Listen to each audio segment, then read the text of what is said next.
Viram, Evo has been lovely. It's been great seeing you. How have you enjoyed the show so far? It has been absolutely fantastic. There's been so many things to see, so many games to play, Yep. and so many wonderful people to meet, That's including our amazing fans. Japan time starts now! Woo! There we go. We got it. There we go.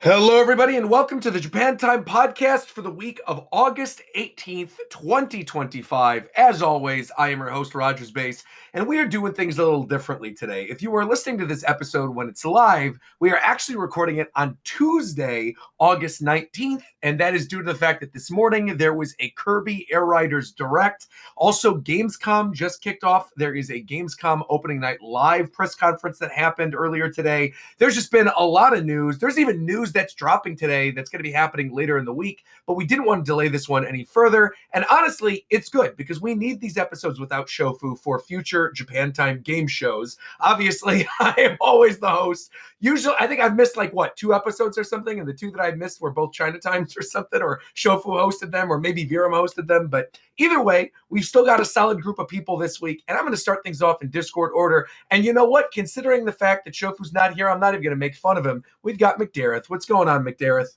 What's up, everyone? Doing well, just another good day. So I would normally, when we have like the Nintendo stuff in the beginning of the day, I take like 2 hours off because I normally it's fine to watch the stuff and I get into work. Today I was like, I'm just gonna take the day off. Good thing I did because I didn't even know Gamescom was today. Yes. But it's all not good. To be fair, not that there was that much to talk about, I guess. Yeah, and, but content. Someone who I know agrees with that is our resident Nintendo gamer. We got Coastward. What's up, Coast? Nintendo gamers. There were no Nintendo games at Gamescom, so they get a 0 out of 10 on the Nintendo game scale. Actually, there was one. Actually, there was one, so they get a pass. Game. Yeah, that's right. And someone who always gets a pass, no matter the race. We've got Mike. What's up, Mike? Welcome. He's in, guys. He's in. Congratulations on your victory, Bandanity. We're happy to have you. And obviously, we're going to be talking about you a lot more later on in the show. But of course, I always have to introduce our resident gentleman, the host with the most. We got our man, Viram. What's up, Viram? Good evening, everybody. It has been, as McDarrett said, a great day. It's been a great week for you, actually. We were talking about this on the member stream a couple days ago. Yeah, just a lot of good things happened last week, so I'm big chilling. Another great week is about to happen for you. True. Wait, what's next week? You just speaking your into demise. Wait, your birthday's next week? What? No. Oh, I thought you said at the beginning of his existence. I was like, I said he's speaking it into existence. Oh, he's speaking it into existence. That's true. And someone else I'm speaking to existence right now, despite the fact that he's deafened and muted, is Zeph. What's up, Zeph? He was feeling a little sick, but I'm sure he'll be back. He'll be back. Don't worry. And actually, shockingly enough, Fadel will also be here tonight to talk, probably due to the fact that there was Sonic news. So that's probably what ended up bringing him on in here. But also, Fidel's a pretty big Kirby fan, so I feel like he'll want to be here for that talk as well. It's not only Sonic; it's Sonic and Pac-Man. Fidel's you're getting a little ahead of the curve. Also, all right. He's not that much of a Pac-Man fan, is he? He loves Pac-Man World. Like, does he really? Yes, he does. Like, I know he likes it, but I know he loves it. When they announced Pac World, he was freaking out. No, I'm pretty sure he loves that. For Pac-Man World? Yes. All right. I mean, I'm not going to make any judgment calls. That's fine. You know what? Tonight we don't have the full cast. I don't think we got room for the judgment calls. Ricky is also not here. He's apparently constipated in a hospital bathroom right now, so he's not here. Tito's Constipated, not he's here just either. in the bathroom at the hospital. He's definitely constipated. Ricky's always constipated. How do you know that?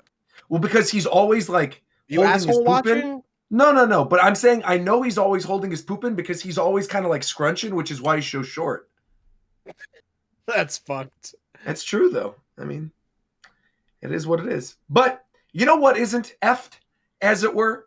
The new Kirby Air Ride game. Kirby Air Riders had a Nintendo Direct this morning. Lots of new information, a 45-minute breakdown.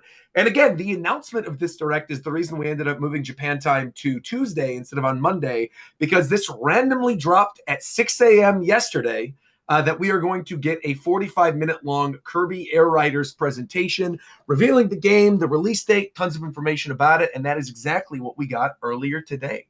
Got lots of information about this game modes, whole bunch of stuff. I mean, before we start diving into everything, because there is a lot to talk about here during this, big Sakurai Presents kind of presentation. Initial thoughts, people. How are you feeling about the game based on that initial 45 minutes you saw of it? Super excited. It looks phenomenal. It looks super, super good. I will say... I was going to say, I want to start with you because I heard a little over there, a little bit of a sigh. No. So initially, when they announced Air Riders in that one Direct, I was like, man, Air Riders is overhyped. I really don't care about it. I'm not going to get it. I don't care. Then they dropped this Direct, and I'm like, yeah, I'm not going to stream it early in the day. I don't give a fuck about it, whatever. I go live early today because I'm like, you know what? I might as well just react to all the stuff before the podcast. So I'm watching the Air Riders Direct, and I'm starting to pog a little bit. I'm like, damn, this game actually looks really fucking good. Starting to pog a little. And then That's a crazy thing. they just keep going with stuff, and I'm just like, okay, I might just have to buy the game. And then it just again kept going, and I'm like, all right, I'm buying the game. So this Direct actually influenced a purchase. Wow. That is exactly what I like to hear. That's fantastic.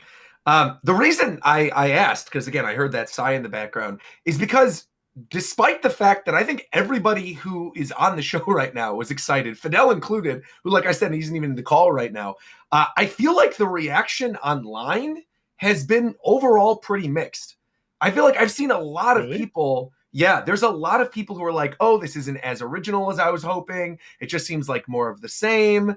And I don't know about everybody else, but I feel like we haven't had a Kirby Air Ride game in 22 years. So that's kind of all I wanted. Like I did just want more of the same, right? Like I wanted City Trial coming back. I wanted more characters, more machines. And based on the ending teaser of this Direct, right, we got 45 minutes that was just dedicated to some racers, some machines, air ride mode, and city trial. But they're clearly probably still hiding top ride mode because that's obviously something that was from the original game. I doubt he's cutting.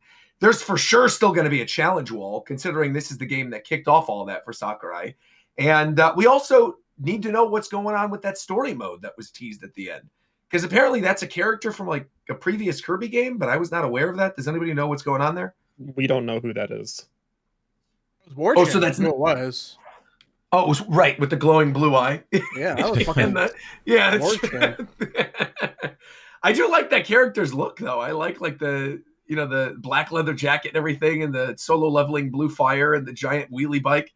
It's looking pretty cool. It might just be a new character. It's just weird because it has like pieces of other Kirby characters. Yeah, like it has like DDD's crown. It has Dark Matter's hair. It has like a Kirby eye.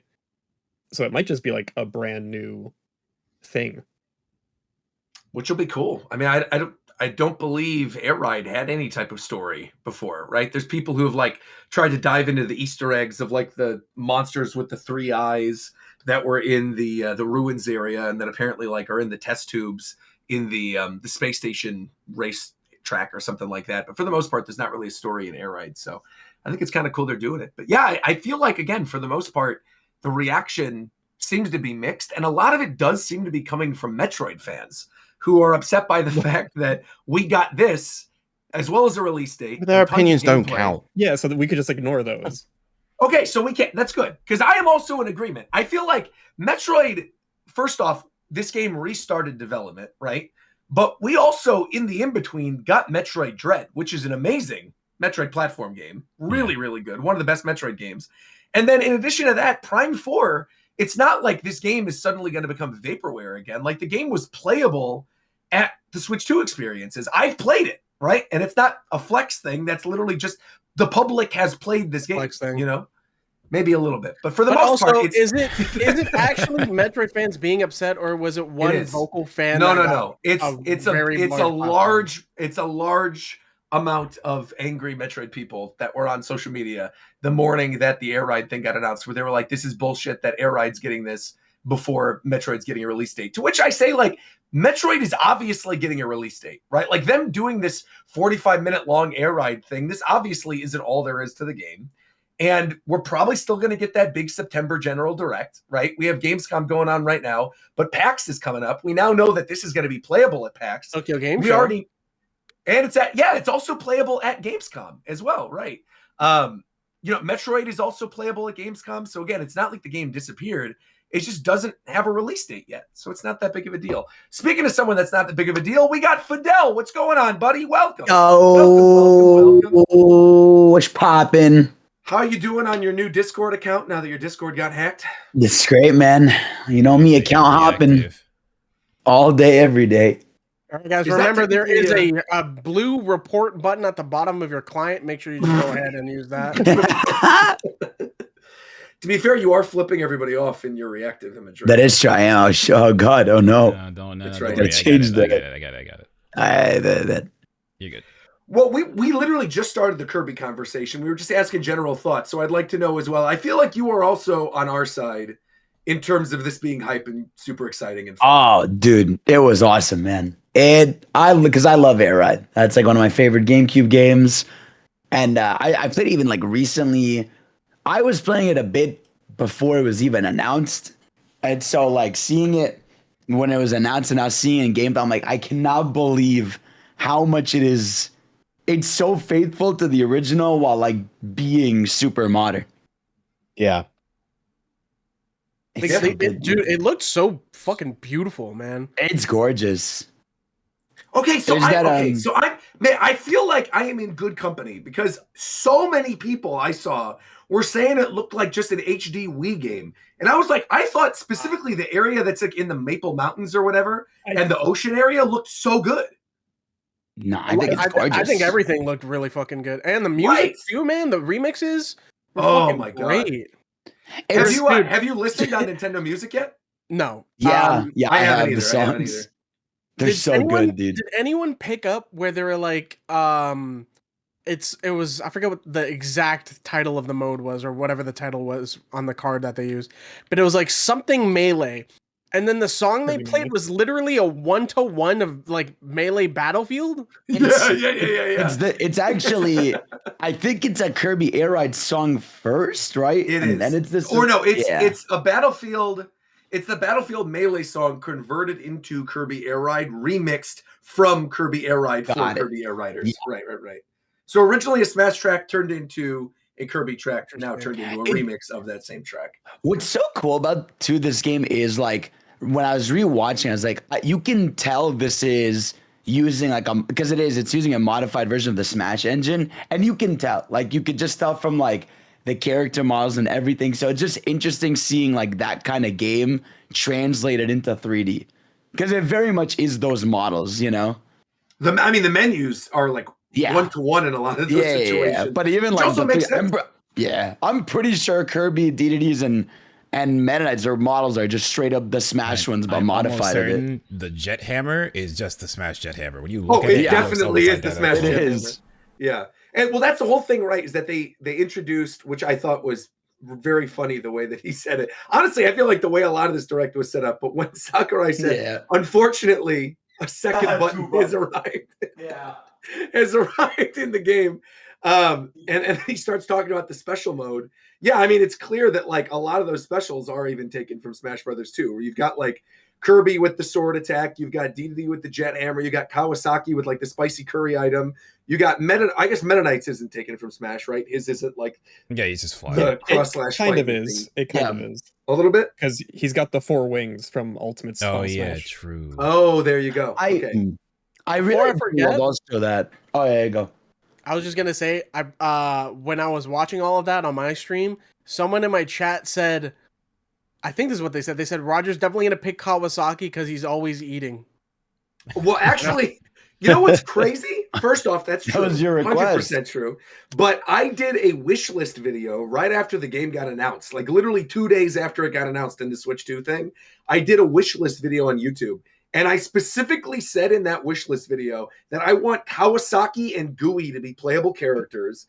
And that I want the Swerve Star to come back alongside Online City Trial with 16 players. And so when we got literally all of that in like the first 10 minutes of this direct, I was like, oh, okay, I'm certain like Sakurai watches my videos.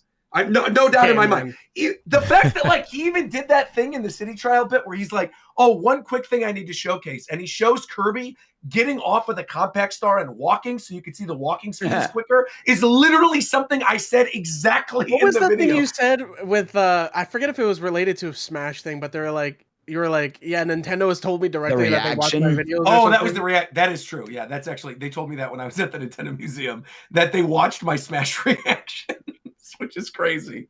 So I'm certain that he saw my wish list video. He had to be. Well, again, this is another thing that now like this and Mario Kart have done where like people get annoyed and like they'll be like, oh, it's like the roster's being wasted. No, it's just smart asset use, like having the Cappy guy as a character. Like you can see he's one of the enemies on the map. Sure. So like in their mind, they're like, why not just make it playable?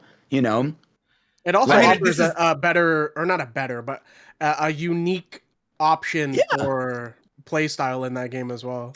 Definitely. Yep. Having like the shield special instead of being like an attack special to block the attacks. That's cool. Also, like this is the second racing game on Switch 2 that is now utilizing NPC characters. Yeah. You know, does Mario Kart World do the smart same thing? asset Obviously. use. Yeah. Like why not? I feel like anything Nintendo does, like character wise, like people care about them, whether they're Goombas or Cheeps or whatever, you know? Yeah. Can someone explain the Starman guy to me? So that is if you It played. gives you high jump. Yeah, it's the enemy that gives you high jump in the games. But why were like so many people on Twitter and stuff like so hyper excited about He it? just looks funny. I think it was because Silly. it was funny. I think it was okay. funny, but I think it was also because of the way Sakurai set him up. Because Sakurai, unlike the other characters, like doing him in batches, he was like, oh, by the way, I snuck in this character. Isn't he so cute? I can't wait for people to discover him. So clearly, like, it's just, I mean, literally, it is Sakurai's OC, right? This is a character that he made for Dreamland back in like 1990. And no one ever talks about him. So he's like, you know what? Screw it. I'm going to put him in my game. I'm putting him there. Because I saw people in my live chat thinking he was like a new character just for Air Ride. I'm like, oh, that's the high jump guy. It's cool because people were going into this direct. People were talking about like Sakurai, like, will Sakurai beat the I only put my stuff from Kirby allegations, you know? And he broke them. Like, thank God. Like, Susie's in there. You Magolor's have in there. Magalore. Yep. You got like weird modern picks. Like that. Thank God about that because like Kirby has changed so much over the years and has done so many new things. So getting those characters matters a lot. Also, especially how popular Magalore is. Oh, absolutely. I was going to say all the characters also have like alt colors, which is cool. Yeah, so they did you show see the that off a website? bunch. I did. I saw the website with Dita. The Galactonite from Meta Knight is awesome. Yeah. Yep. I love that he has dark And and Dark Galactic. MK. Yeah. They look just like Ultimate renders. It's amazing. It's hilarious, dude. It's the Meta Knight one is literally the Smash render, isn't it? Like No, it's not. Is it not? I can It's, say it with slightly complete changed. confidence. It's not. No. It's just a new one that looks like it. Yeah. Yeah. The weird thing about it too is like, again, I going back to like some of these critiques that people are having about it. I think people forget like the original Kirby Air Ride. Literally, Kirby was the only playable character because Dedede and Meta Knight were in that, but they were literally classified as machines. You couldn't use them like on other machines or anything like that. So this is the first time they're doing it. I mean, they were playable, but Weren't they also limited to City Trial? Am I misremembering? Yeah, they were limited. They were limited to Air Ride. Yeah. Right, they were only in air ride mode, and you couldn't copy abilities and stuff. And I just love Wait, the really? fact that this time around, and this I time feel around like I he's remember like, playing them in City Trial. You can play No. them in free ride. You can't do them in like actual. City Ah, trial. yeah, the free Yeah. ride. Yeah, the yeah. city Okay. trial, you I like get it. hop off the bike and go to different things, and you're running around and stuff. And so they just were literally models as the machine themselves. But the one thing I was going to bring up is like, now you have all these other riders, and there's that shot where you see the roster, like the roster screen, and it is clear half of that screen is empty. Like there is clearly so much more. We got Gooey already, we got Bandanity, we got Kawasaki, Susie, Magalore, all these other characters. I'm sure we're probably going to see the dude from Forgotten Land. What's We're his gonna see name? Elfalin. Elfalin for Open, sure. He'll Open be and there. Prayin. We see Adeline and Ribbon. Oh yeah, they'll They gotta definitely have be there. Adeline. Adeline's That's an yeah. easy one. Rick. Yeah. Yeah, I was Adeline's thinking a of lot. Rick. Rick. Someone said that in one of the screenshots in the press kit, you can see Kine, who's like the little fish. Kine is in the water in So City there you Trial. go. So he'll probably end up being in there too then. So yeah, but there's a lot of cool stuff. And then of course we've got that new character that was shown at the ending during that story mode thing. That's Dark Matter. Well, Dark Matter potentially, or it could be a new character utilizing Dark Matter or something. We're still not entirely sure. No, that's him. That looks like that's his design. That's the swordsman. That does not what 100%. Swordsman looks like. I mean, do you guys not think it's him? It's not Dark Matter Swordsman. I thought it was like a new character. It could be for this. Dark Matter. I don't know if it's not. I still think it's looks War like Champ. Look at like the podcast. Yeah, right. I feel like War Champ, exactly. I feel like that is. I mean, maybe it's not because he has the giant stick in his eye, but The only thing that's throwing me off of him being Dark Matter is that he's got DDD's crown. yeah. Yeah, that is Yeah, a that little like weird. helmet is very kind of Mars DDD esque, and it's Yeah. not really the same as Dark Matter's like visor. Oh yeah, I guess so.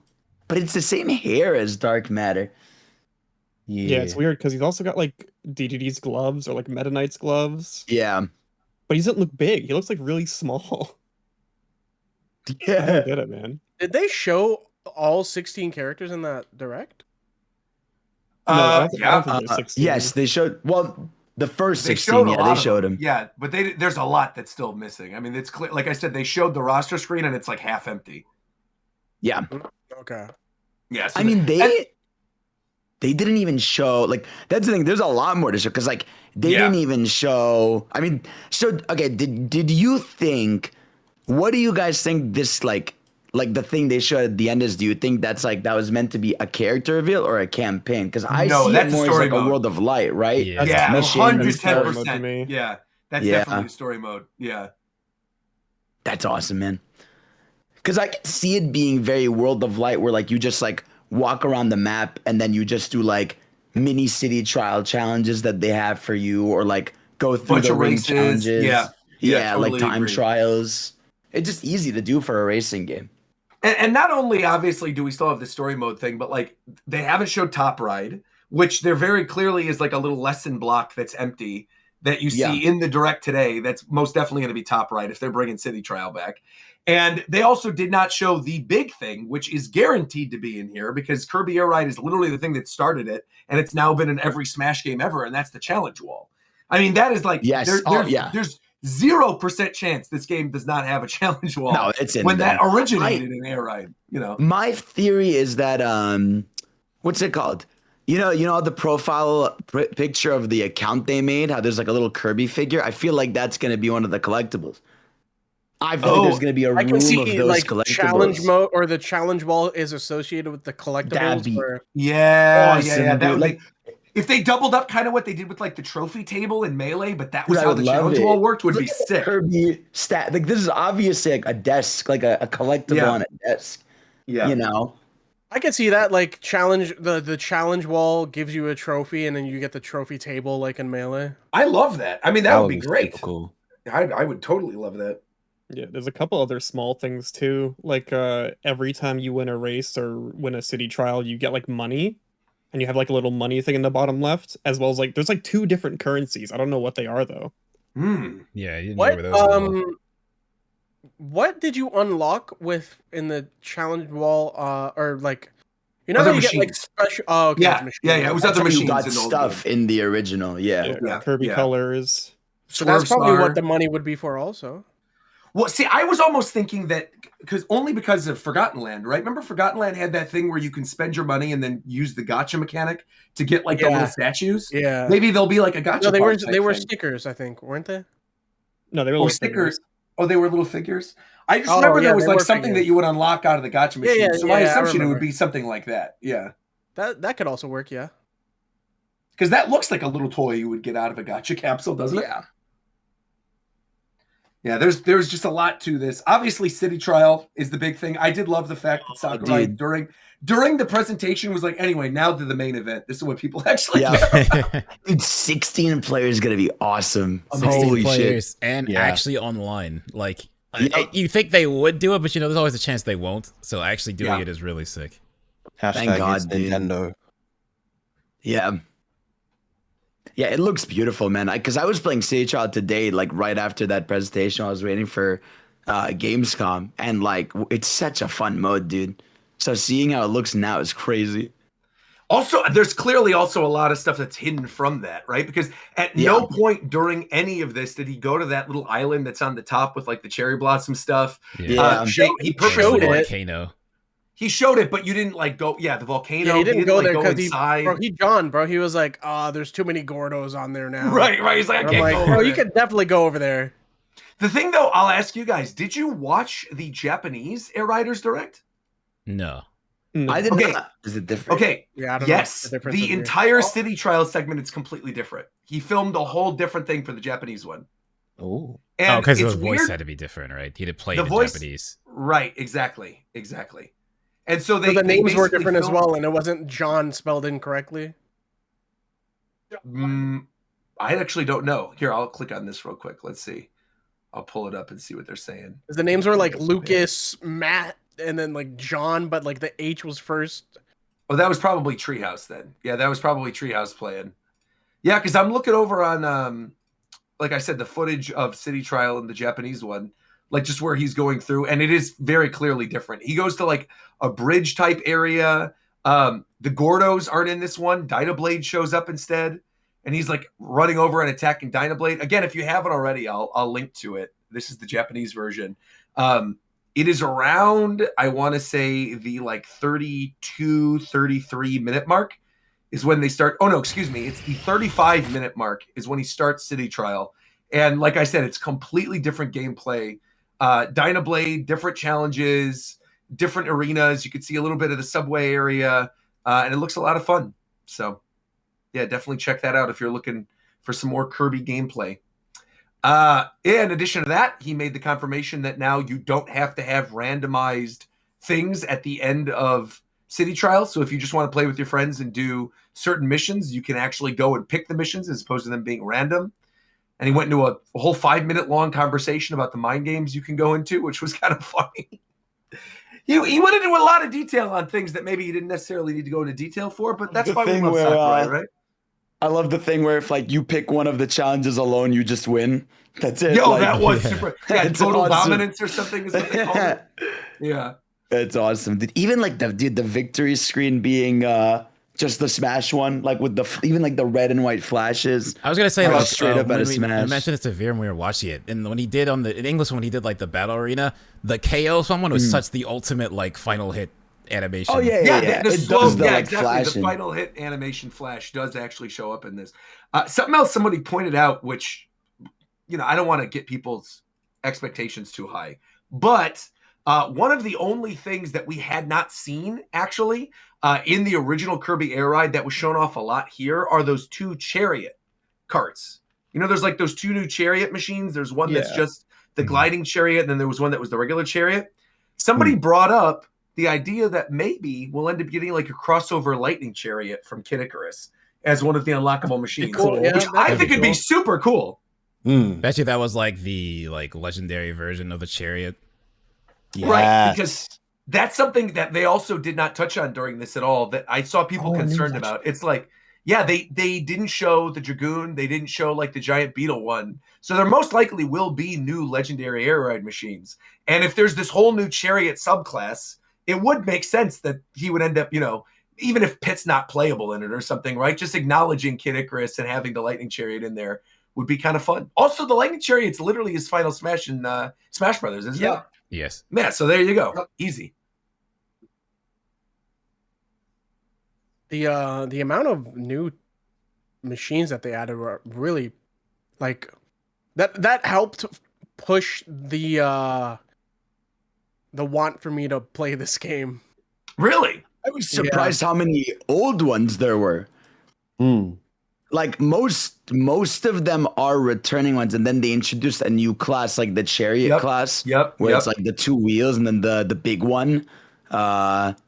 Those two are new, but a lot of them were like legacy ones. Because I think people are gonna find it really jarring. Because most people buying this game probably haven't played the original. People are gonna find the gameplay super jarring because it's not like Mario Kart where like here's some stat differences. It's like they vastly play differently. Yeah, I mean they're like completely different play styles. Yeah, it's not even like classes. It's Dude, the fact that so like different. what depending on what character you play as well with the combination of the machine changes now. Yeah, like that's gonna add a lot of meta to the game as well. Absolutely.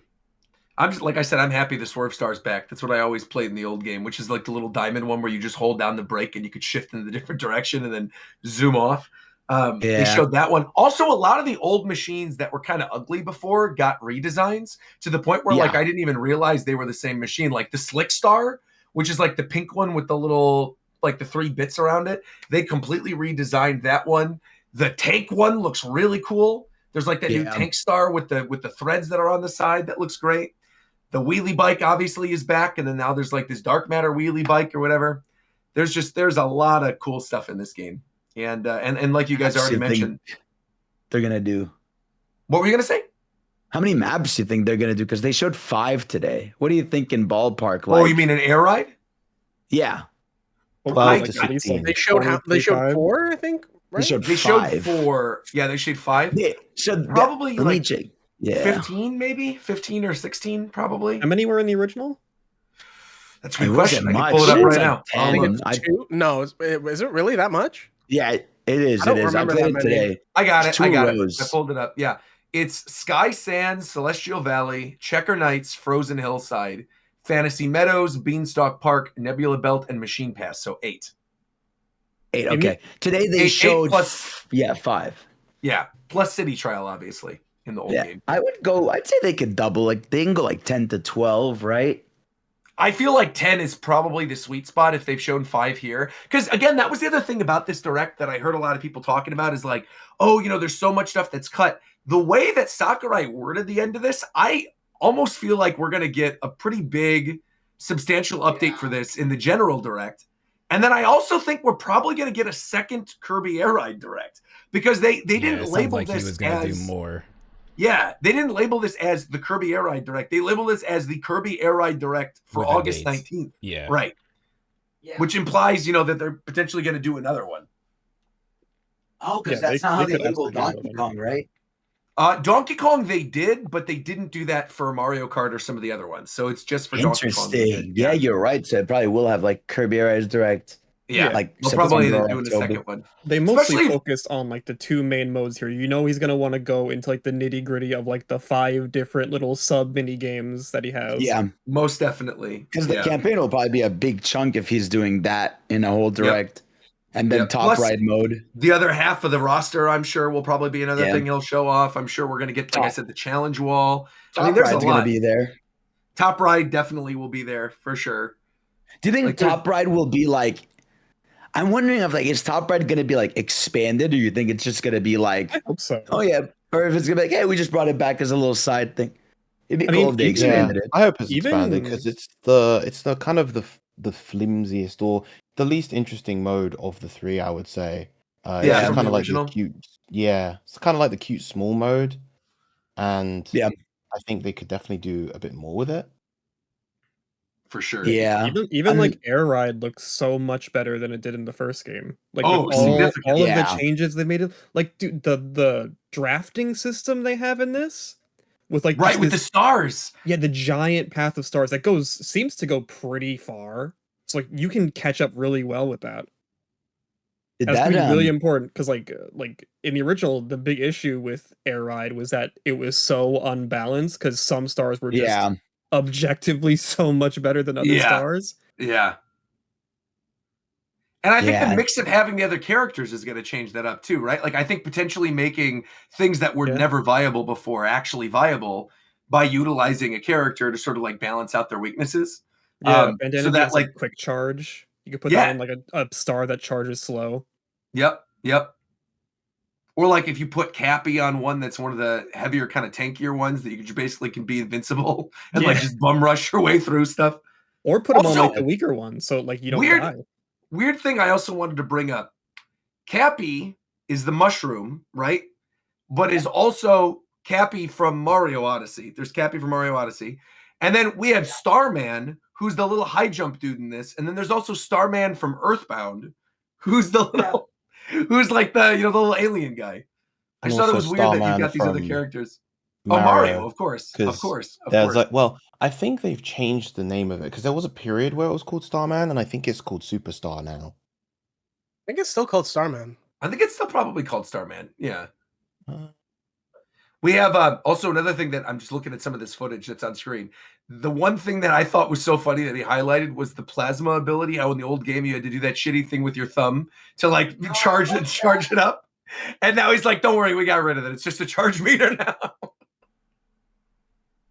Like it's clear that he was listening thinking about like the accessibility for people that are playing this for the first time too, like how they added the slow mode as well. Yep. I don't think it's accessibility because then they still kept that input for the spin move. Oh, did they really? Yeah, you still have to flick the stick a bunch of times to get a spin. Oh, interesting. I wonder if there's like an option to make it where it's tied to a button. It'd be nice if it was just a button, but it might be a thing where like it's part of the balance. Like if you want to do a spin, you have to basically be driving forward. Like a fighting game balancing thing. Like how they balance Sonic Booms. Yeah. Yeah, I don't know what people are. I'm sorry. I'm watching gameplay as we're talking about this. I don't know what people are talking about saying they don't think the game looks good. I think it looks really good. I've seen that. I know. I'm like, are they high? I think it looks good. I haven't seen it. I think there are points where I don't like the lighting. Like, specifically in the grassy area, it reminds me so much of how, like, Scarlet and Violet are lit. Where it's just like, the blades of grass kind of get lost. It just becomes like this big mush of green. I guess because you're going so high speed, it's probably something they're not focusing on. Yeah, sure, as much. They probably care more about like how it looks than a blur. I definitely don't think this game is like super high fidelity, but it's fine. The draw distances of those blades of grass isn't far at all. Like if you go to like in the VOD that you posted, Roger, if you go to about 5.5 minutes in or 5 minutes 20, you can kind of see the blades of grass materializing in. Like Kirby is basically. I see exactly what you're talking about. Yeah. The bit where he's sliding, where he's holding down the B button and then doing like that first drift attack. Yeah, you can clearly see as he's going the blades of grass like popping up. Interesting. I didn't even notice that. That isn't the most important part anyway. Just because like what we want is good frame rate, good. Yeah, of course. I think also like the direction, right? Yeah. Looking at this, I could see this being 120 FPS. I feel like he's gonna have that. Knowing Sakurai, like now that he has the option to, he'll have those graphical options. But I was saying, like, I feel like this game is more rich in like environmental design. Like I'm going back to that segment where he plays the course and like it feels like it's gorgeous, right? Because it's like it starts, you go on this like rainbow waterfall into like a giant whirlpool, like into you see like a giant wave while you're going on the sand into the giant ship. Like I feel like that's what's gonna stand out, right? It's like the art direction and like area designs. Yeah, I mean the fact, there's a lot of like high contrast or high saturation colors, but they never feel overwhelming. There's a great like contrast and complement among them. Like in the first grassy area, you've got these kind of soft yellows and browns with the greens and pinks, and they all just kind of blend together beautifully. And then you transition into like the cave where you get these rich blues and just everything looks like, I don't know, it just it feels very alive in a way that feels so Kirby. Yeah, most definitely. I'm looking at the footage for the water area right now, and I think something that he brought up during the actual direct was the fact that, like, whenever you think of a water course, right, that things are normally tropical and happy, and he was like, I think literally that exact term, Viram, he said, like, he wanted to feel alive, right? You're going through, like, the broken down pirate ship, and they're parting the seas like Moses and flying through, like, there's all this crazy shit that's going on screen that you wouldn't normally expect out of, like, a calm water themed area. The coral built on everything, the pinks, like you said, that you could see from the coral going into the blue, but all of it kind of like nothing stands out, right? It all feels cohesive to what it is you're actually looking at. It. Yeah, it's great. It's great. And of course, the one thing we didn't bring up at all during this discussion so far, we got a solid release date. This comes out November 20th of this year. This is their November game. Right there, people were debating whether or not, whether this was going to be December or what was going on. Turns out this is their November game. We obviously have Pokemon in October, which then, again, begs the question, if we are getting a big general direct either at the end of this month or early September, is the September game going to be like a Switch 2 edition of Mario? Where is Metroid going to get slotted in? Are they going to double up during October or November with Metroid? Is Hyrule Warriors going to slip to early next year? They've already said that that's going to be a winter title. They haven't committed. I think that is slipping. When do you think it's going to slip to, though? Like February? I think January, because now we've gotten to a point where Nintendo has always a January game, like at the end of the month, like whether it's like a remaster, or like a port, or something smaller. Yeah, that's true. Donkey Kong this year. They've done stuff like, I think, like Mario vs. Donkey Kong, or they did. There was a few other games they had slotted in January, and so I think that's gonna land there. I'm thinking, here's the thing. If Nintendo wants, because if you do Metroid in December, you don't get like the Game Awards buff. Right. And that's what I'm thinking. So they might really, if it's still making it this year, I think they'd put Metroid end of October, like in the 30th. Just so it can meet that sort of like, Game Awards criteria. Because that's a game that's going to get like 90s and 10s. Oh, everywhere, 100%. right? Yeah. So maybe. Yeah.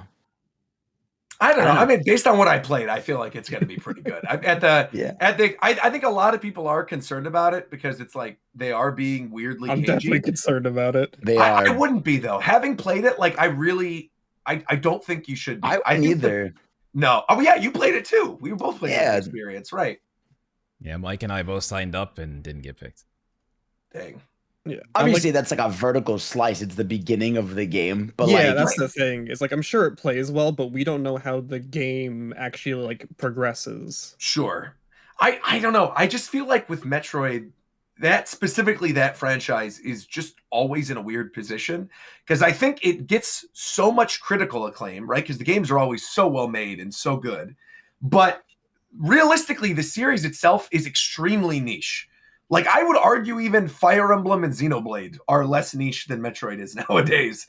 Like at Fire Emblem and Xenoblade, you see people like cosplaying at anime conventions. You don't see people cosplaying as Samus outside of Zero Suit Samus, really. You don't see like people really discussing Metroid lore in the same way that they do for things like Xenoblade or Fire Emblem. And I feel like those games have kind of risen up in terms of like the hierarchy of not necessarily like importance, but in terms of like mainstream appeal. And I feel like Dread, obviously, was the best-selling Metroid game. But Dread was, again, just that, the best-selling Metroid game of all time on the best-selling Nintendo system of all time. Yeah. And literally sold 200,000 more copies than ARMS. Like, that's the truth of the matter, right? That ARMS has outsold every other Metroid game other than Metroid Dread. So I feel like, again, which again, respectable for ARMS, that's good. But it's just the kind of thing that I think people forget how niche that title is. And I'm almost wondering if like Nintendo is concerned about announcing release date stuff or worried about it potentially getting overshadowed by not only their own games, but some of these really big third-party games that are coming later this year. I mean, we already know based on Gamescom, right? That Elden Ring, Final Fantasy, and Silksong are all this year on Switch 2. They're all coming this year, playable at Gamescom, are 2025 games. And, for a lot of people who are Nintendo-only owners, like, Final Fantasy and Elden Ring and Silksong, of course, are massive, massive deals. And I do feel like Kirby or Donkey Kong or Pokemon or Mario Kart maybe aren't necessarily sharing the same audience that Metroid is, but Elden Ring, Final Fantasy, and Silksong definitely, especially Silksong, right? I mean, Silksong is quite literally a Metroidvania. It's 2D instead of 3D, but it is, you know. So I do wonder if they're concerned about that as well, and they're maybe waiting for other things to get announced before finalizing their decision. I think, like, I get what you're saying. It's like, to me, like, I think they want Metroid now to be on the level, because, like, even remember, like, DK, for the longest time, it was what, like, a few million copies sold per game, you know? And so I think they're trying to get Metroid to that level, and Dread is like step one. Okay, like Dread sold 3 million, and with the hype and everything with Prime 4, I feel like they're at least expecting that game to do like 5-6 million, right? Yeah, I don't think it will though. And I mean, I really think even in the best case scenario, no, especially not now. I think like Metroid, I think the best they're gonna hope for, without like the nostalgia of something like Prime Remastered, and Prime Remastered, again, you got to remember that game was like $50, right? Not even, it was like $40. And this one is 70, and you've got like all this talk about the game prices being so high. And again, you're looking at the audience that's there on Switch 2 and like how things are right now with the economy and how high game prices are. I think they are probably genuinely worried about that game specifically, because again, critically, like the opposite. Metroid does really well, but I don't know. I feel like it's the opposite, because I think a lot of games get a year one buff on their console, right? Where like, because people just want games, like they end up like, again, a game like ARMS sold that many copies because it came out within the first year, few months. Like, had you launched ARMS year 4 of Switch 1, it would have sold way less, you know? Whereas like, I think Prime 4 gets that benefit. Like, people will just be hungry for first-party Switch games, and so they'll want to pick up Prime 4, and that's what they're banking on, you know? I think the only thing that maybe I can see in agreement with you is the fact that it still is a cross-gen game. I'm almost wondering if the fact that it's cross-gen is kind of what's screwing over Prime 4. Yeah. Is like the fact that it still has to run on Switch 1, that they're like, oh, crap, we have to still release it on the original system, and it's not running great. You know, like I could see that potentially being an issue, where they are having issues with the Switch version and not necessarily the Switch 2 version, or they're optimizing it and they're, you know, doing the final touches. And on Switch 2, it looks great, but on Switch, it's, you know, clunky or crashing or that kind of thing. I think, again, the other thing too, going back to what you were saying, Fadel, about the sales, right? You're mentioning like, Donkey Kong never usually did particularly well.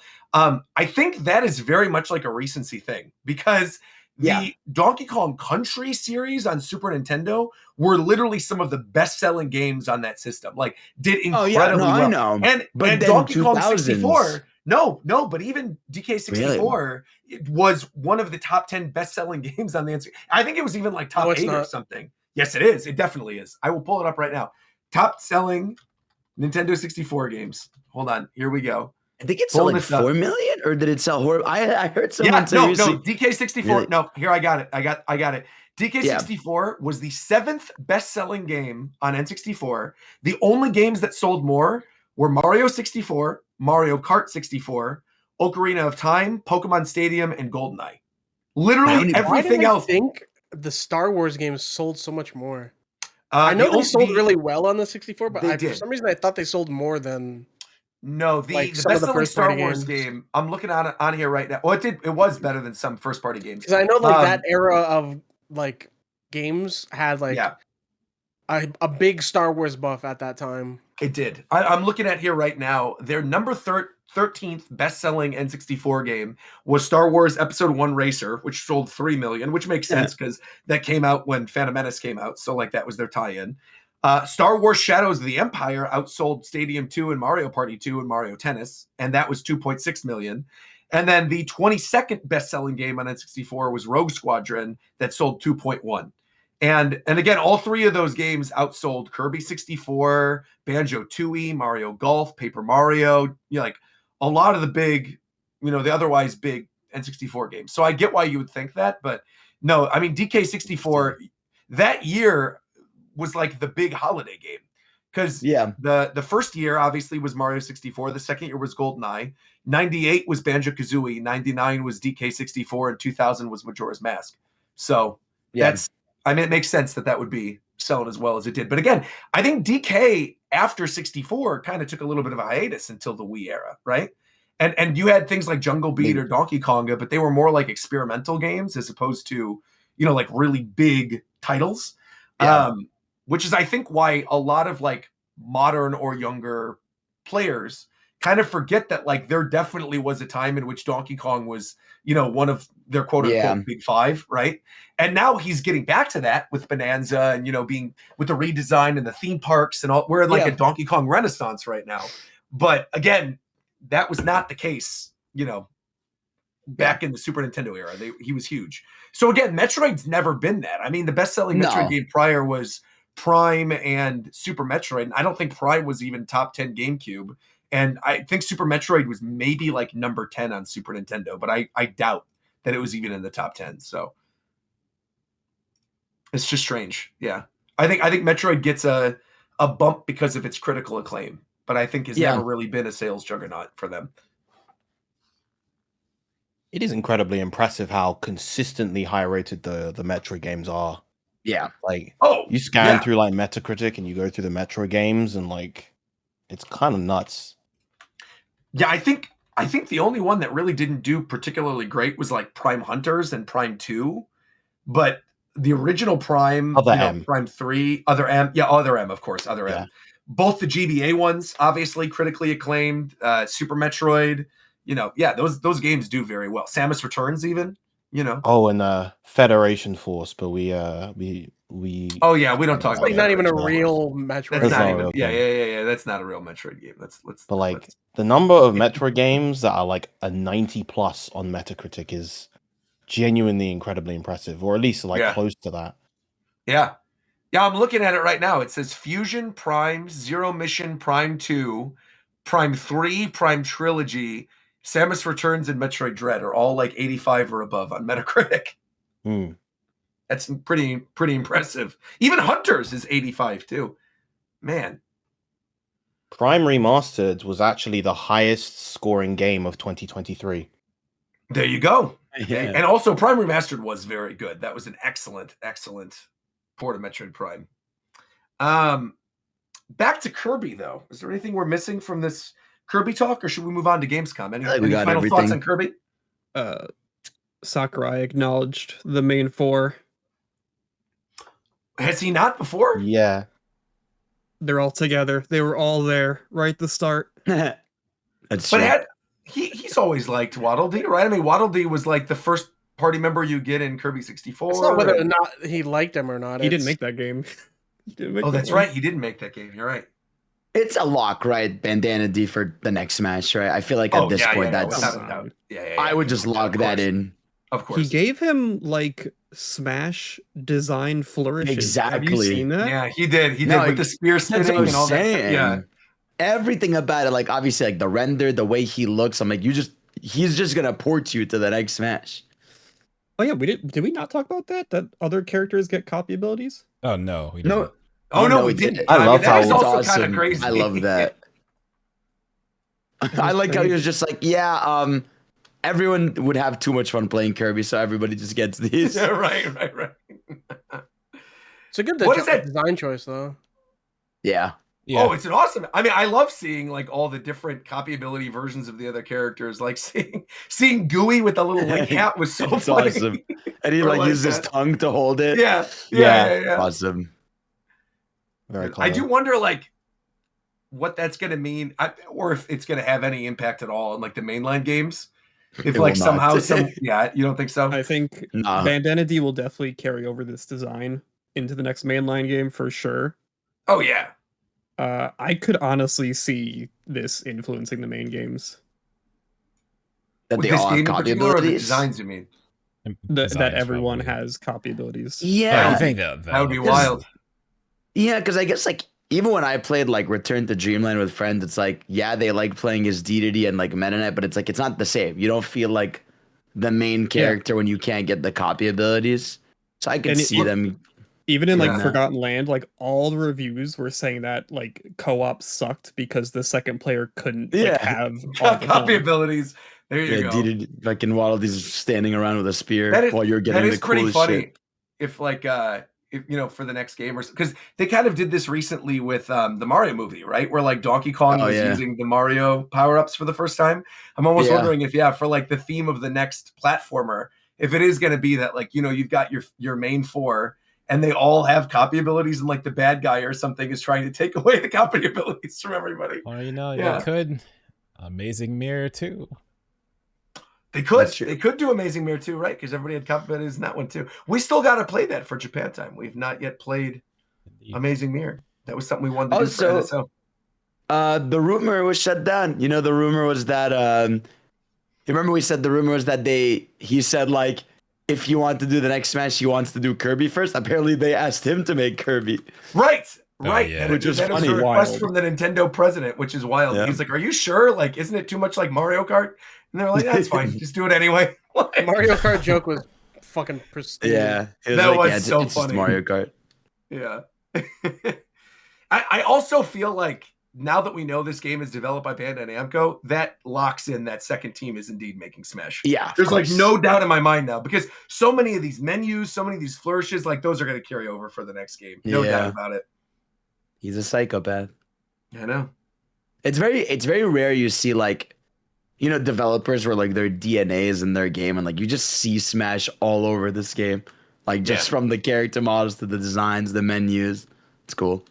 Yeah, it does not happen all that frequently. I feel like Kojima is another really good example of that, where like you can tell it's a Kojima game, even from like the font and the way that like he sources the music in his cutscenes, how he puts it in the bottom left corner. It's cool. Like, no, it is like cool. More games should do that. It's like, it's almost like, you know, when you see an artist and you recognize their art style. Like I feel like a lot of games lack that sort of recognizability for directors, and so it's cool to see that with games like this, you know.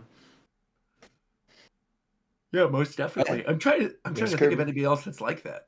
If there are any, like, I mean, there's stuff like that when it comes to the music of games. I feel like, like Toby Fox. It's probably a Nomura designs. You know right away when you're looking at a Nomura design. Sure. I feel like it's very obvious. Who is the one that made the Sonic Colors Lost World? Tomoyo Tani, the soundtrack. Otani soundtrack. No, the director of the game. That's Izuka. But Izuka's been the director. No, he's not the director. Is he? Oh, are you talking about Kishimoto? Yeah, Kishimoto. I feel like it's very obvious when he's making the Sonic game. Interesting. Yeah. It's like with the way Sonic controls and the level design, like he's always got a double jump. Yeah, it's the recent games. It is funny though that you guys bring that up in terms of like directorial design versus music, because I do feel like music, it is obviously a lot more apparent. Like, you know, it's Yoko Shimomura just by hearing a couple things, or you know that it's you know, like Toby Fox doing the Pokemon song. You hear it immediately and you're like, oh, I know who that is. You know, so yeah. Musicians have a little more of a touch. Well, with that being said, again, we've talked a lot about Kirby, but we still have quite a bit more to talk about, and that is Gamescom Live, which also happened a little bit later this afternoon. The big focus is being Ghost of Yotei, the new Black Myth game, Resident Evil Requiem. I mean, there were a bunch of other things. Do you guys want to talk about anything in particular? I guess the first thing we should probably bring up, since Fadel and McDareth and Viram are all here, and Mike, is that Sonic news. That was awesome. I was almost sad that was in the pre-show, because like I was like, well, that ruins half the fun of like me waiting for the moment during the presentation. Yeah, like when I was setting up and he says, "Oh yeah, time for Sonic CrossWorlds." I was like, "Wait, what the?" whoa! Quickly get ready, yeah. But yeah, this was awesome. This is a cool way to like, because it's very rare you get a game announcement that's for both. But technically, we got that twice today, where we got like FF14 and Monster Hunter, and then the other way around. And so seeing that for Pac-Man, so for Pac-Man World 2, they're gonna do 3 Sonic levels, and then for Sonic Racing, Pac-Man's gonna be in, and you're gonna be able to play as the ghosts, and the ghosts are skins basically. It's not like 4 slots; they're just like 1 slot. You can change them, and I love it, man. Courses, and then like Pac-Man gets a little Sonic costume in his game. Like, this is such a cool way to do like two games, and they both. What's cool is like it's very clear they're working together because both of these games come out like a day within each other, and they put like both games' release dates at the end. It's awesome, man. This was one that a lot of fans were speculating, just because if you're like deep in the trenches, like every time it's Sonic or Pac-Man's birthday, they always release like celebration art together. Like always on the socials, they'll always say like, "Oh, happy birthday," and they'll release like commemorative art. Or Pac-Man was in like the Sonic Dash game on mobile. Like they've done like little stuff together, and so seeing them both in like a big capacity in their next two games is it's awesome. It is pretty crazy that Pac-Man has now been in Mario Kart and Sonic Racing. Yeah, I was literally just about to say that. I was literally just about to say that. I'm sorry. You switched up on Mario. That's good. Pac-Man's everywhere. And Pac-Man, Look at that frame Sonic, of the man. like Pac-Man, Sonic, Minecraft Steve, and Joker are all together again after Smash. That's crazy. That's true. Yeah, you got like a bunch of the third-party Smash roster up there. And another thing they announced with this is an open network test, August 29th to September 1st. Is it on specific platforms? It's everything. It's everything. Every platform. Wow, okay. Crossplay is on. Even like Switch 2? Not yes. Well, technically, it's Switch. Really? It's the it's Switch 1 version, technically, but you can play it on Switch 2. Okay. Oh, also, have you played this game yet, Roger? I have not played Sonic Racing CrossWorlds because I missed going to that appointment. Because remember, you filmed the video at my house during Summer Game Fest, and I went to go do the Game Informer podcast. So I didn't have an opportunity to go to my original appointment to go play it. So I missed it entirely. I heard you talking about it. I think you'll really like it. You should hop on this network. I love this. I'm sure I will. Awesome. Yeah. August 29th to the 1st, I'll hop on. I will say real quick, in terms of things I did play that are Sega related that weren't at Gamescom, but something I just want to give a quick shout out to in terms of Sega demos. Have any of you played the new Shinobi yet? Shinobi? That shit's awesome.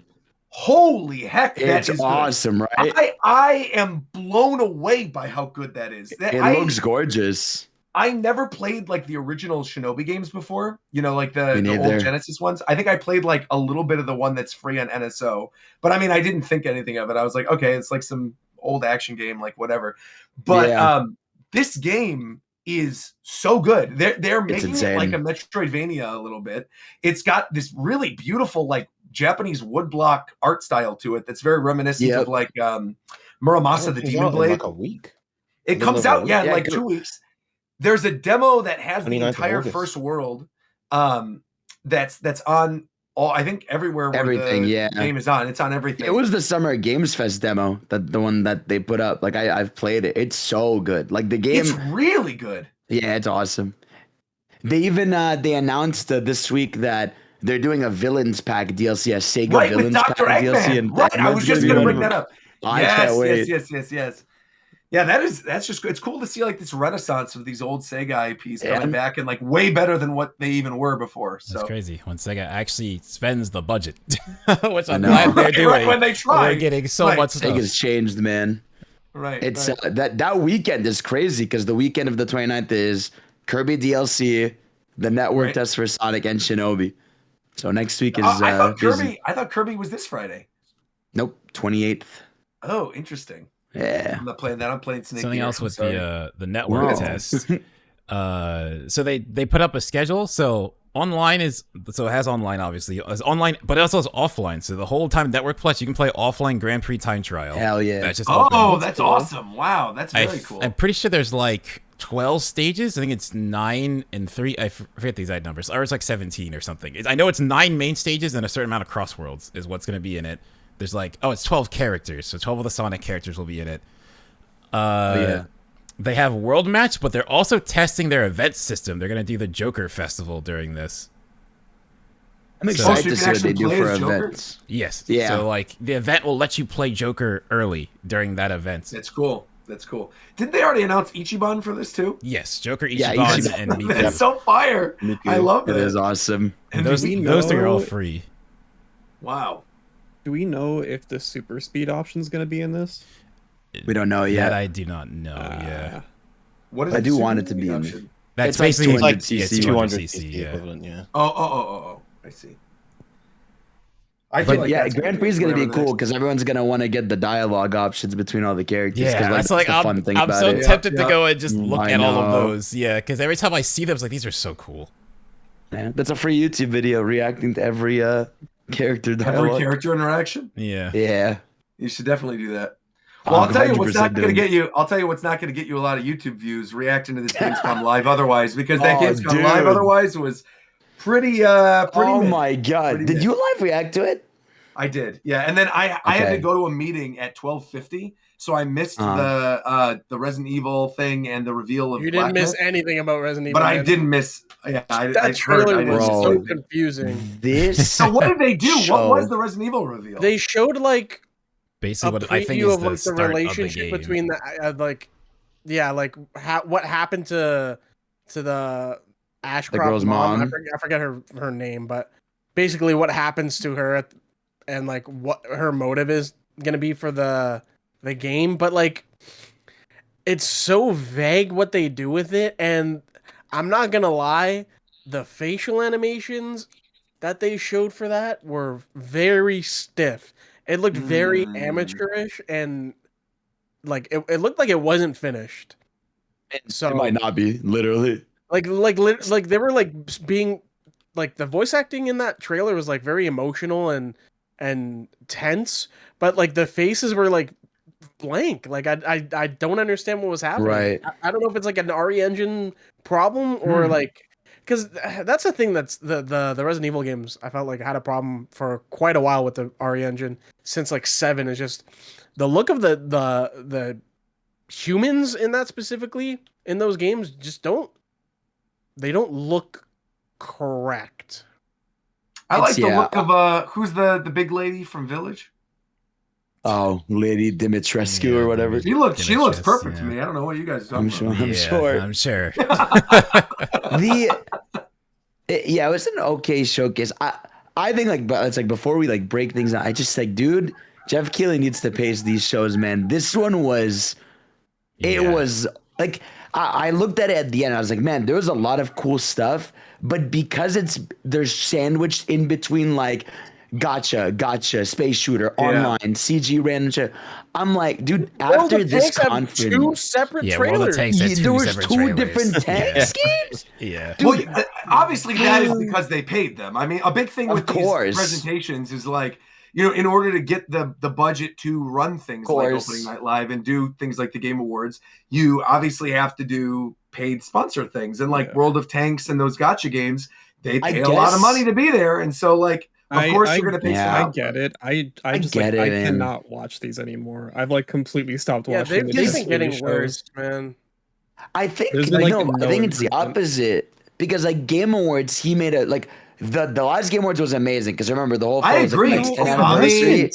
Because it was like the last Game Awards was pretty good. Yes, because he made a big deal that it was the 10th anniversary and they did like 10 major like announcements and it was like huge. Like they had like a lot of big things. Like that one was a good show. Had all the pacing issues that it always has. Yeah. I think that comes from it being long, though. I think realistically, what he's got to do, which I don't think they're ever going to do, because again, they want to have the room to not only space out those reveals, because these companies obviously are like, Jeff, we want to reveal this thing at your show, but please, like, we don't want it to be near this game within like a 20-minute margin. Like, there's all kinds of weird things that are like that.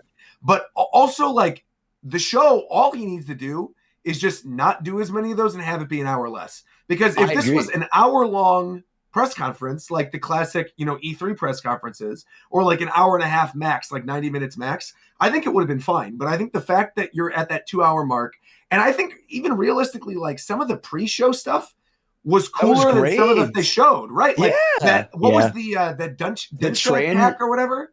Yeah, the Densha attack. It's like the giant like train. I was like, what the fuck am I looking at, man? This looks fucking sick.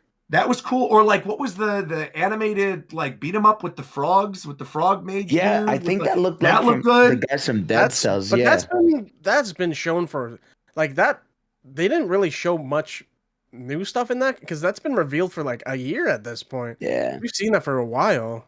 Dude, I don't know. I do just agree that I feel like pacing wise, it was strange because the fact that it was like backloaded. I think with a lot like Yotai. The fucking beginning of the show where Jeff Keighley's like, "We've got something brand new to show you guys." Yeah. Oh, bro, and then that it's was the rough. red lights everywhere, and I'm like, "Oh Yeah, and shit, it's- they're getting yeah. serious." Call here? of What the Duty. fuck? This shit Black looks Ops so cool. 7.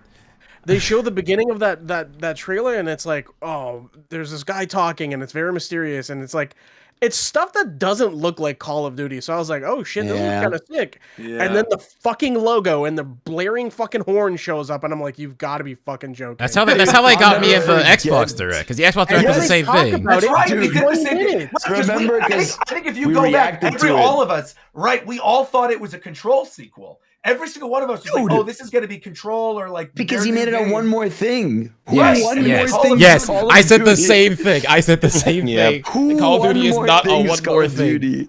Not a one more thing. And what's weird is I feel like Black Myth actually could have been.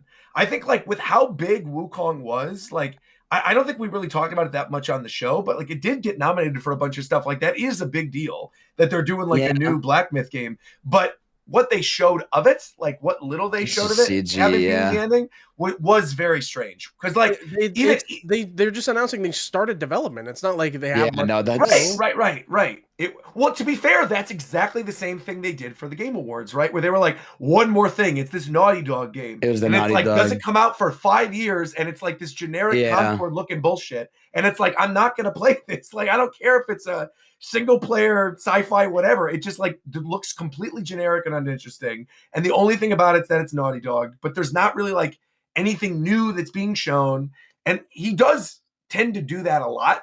Whereas I feel like if there was a really good big like Requiem trailer, or if he did have like honestly, even the Ghost of Yote or whatever it's called. Yeah, Ghost of Yote. Like I feel like that's a pretty big game. You probably could have ended with that. Yeah. But I think the Ghost of Yote stuff was very weak. Oh, it was? It was because that's what I missed. They just did like a 20-minute imagine like they just did a 20-minute direct for a game, and then the last like game you showed at an event was like more of that game, you know? And the it's game like, they showed was like the FPS was very bad on some of it. That might have just been I caught the it dropped a few stream. times. No, I think it was the game. I caught it a few times. But maybe their footage was bad, but yeah. Dude, I had to vent about this. Like, this is the show where I was like, I can't. I'm done with these gachas, man. They look so many of them look the same dude, now. like, I know. And it's just like Genshin looking. 3 buttons, 1 alt. Like I saw they your are all tweet. the same. that was funny. It's like I'm gonna. I was like, I even have lost track of which is which, dude. Because I saw it and I was like, oh, is this the open world one they're making? And then it's like a new one. And it has like a random name. I'm like, guys, there's so many of these. Enough, man. This is a money laundering scheme. There's the frontline like spin-off one that they showed, and then they showed another one, but the characters look so similar to there's a game that's in like early alpha right now that like people are actually hyping up called Ananta, which is like meant to be the next big like Genshin Wuthering Waves kind of game. And like every time they showed those gacha games, I was like, oh, this is the Ananta reveal. Or oh, maybe this is going to be the new Hoyo thing. And it ends up being some other bullshit I've never heard of. Like this ETB game or whatever. Like, that main character looks so much like Wise from Zenless. I was like, is this Zenless? Like, what is this? No, bro. It's I'm telling you, the gacha games have now become just money laundering schemes. It's literally like same font, different game, just to get you to pull 5 stars. It's become slop. Like, remember in the 2020s when it was like every game has battle royale, every game is a battle royale, and they all look like Fortnite? We're now in that era for gacha games. Like, they're all just the same, man. They all shout out by the way to Viram for getting out of the Honkai Star Rail addiction. Shout out Viram. Oh, dude, I got out of there too, yesterday on the Spoop Hero. I mean, I played it every day for 8 months. I didn't put a single penny in the game. I did a lot of the content that was there. I caught up to date with the story for every patch except the most recent one. And then I lost one too many 50-50s after and that's it. Reaching too many times. And I was like, no, then you're done. I'm done. Dude, it's just, it's like all of these are the same. And I'm like, 3 buttons, alt. 3 buttons, alt. Like, you get bored of it after the 3rd time. And they all have like stories that are 90% garbage. I'm like, stop it. Enough, man. Enough. Hoyo game storylines, especially, it's just the dialogue is so sluggish. It's so bad. Oh yeah, I mean it's literally a lot of those games. It's verbal diarrhea. It's literally verbal diarrhea. They just it's do just it like to extend hours of your time. Yes, that's literally that's it. why it exists. See, that's why for me, like a lot of people were upset when I streamed the second to last Hoyo patch. And I was like doing the cutscene summary thing, but you can literally see that stream and then see the stream I did just before for the previous patch. And I was clearly having so much more fun. And it was only like, I mean, I was through the whole patch in like an hour and a half. I was like, and I didn't feel like I was rushing. Like I got the story beats were all still there because there's certain cutscenes that are unskippable, that are voiced, that are really good. And I was like, this is awesome. I'm enjoying this. But the people in my live chat were just like, how dare you skip this? I'm like, I'm sorry. I have things to do with my life and you have nothing to do. Like, I apologize, but like literally go do something with your life because it is not. Dude, they even said the 7 deadly sins got. I'm like, enough, bro, man. It was so I skipped through so much of that stuff. Like, I'm very happy I'm not watching these live anymore because I can just skip through so much bullshit. Dude, it's that, and then it's the tactical shooter with the most generic name of all time. No, it's now not available in early access. It's here's another Souls-like that is generic or has Eastern Asian influence. It's that, or it's like shooter mobile game like sci-fi. Bro, the sci-fi stuff is like there's 12 different sci-fi horror games that I'm like, dude, I don't care about any of these. And half of these you'll never see. No, half of them they'll never get released, or like they're announced for they die in 6 and months. They die. Yeah. The one that I thought was particularly egregious, though, which like I understand it's got its fans, that's cool, is when they said, now we have the brand new AAA game announcement for the next iteration of a game that it was like a decade in the making. And I'm like, here it comes. Here we go. Warhammer. And it was Warhammer like Dawn of Blood or some bullshit. Dawn of War. No. Hold on. Some respect on Dawn of War. Okay, Dawn of War, whatever. Dawn of War. I'm sure Henry Cavill's very happy. All right. Those games, I feel like I see at every event. No. Okay, but you see Warhammer and like Space Marine kind of stuff. I get that, right, but like, right. I want to say nice things for Dawn of War specifically because it's an RTS game, and like we've been not getting much RTSs, and now RTS are kind of in a renaissance. So I like that's good at least. I want to like that's fine. Keep celebrate different games. But I agree. That's There's valid. a lot of like Space Marine kind of stuff happening. Okay, here's a different game. You were talking about a different game. Here's something that was actually somewhat cute and fun. Was that Lego Batman game? I actually thought that was cool. That was very a cool.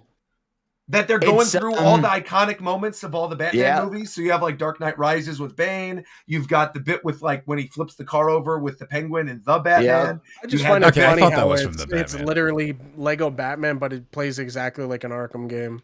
Yeah. I thought was also cool too. Yeah, that's a good formula.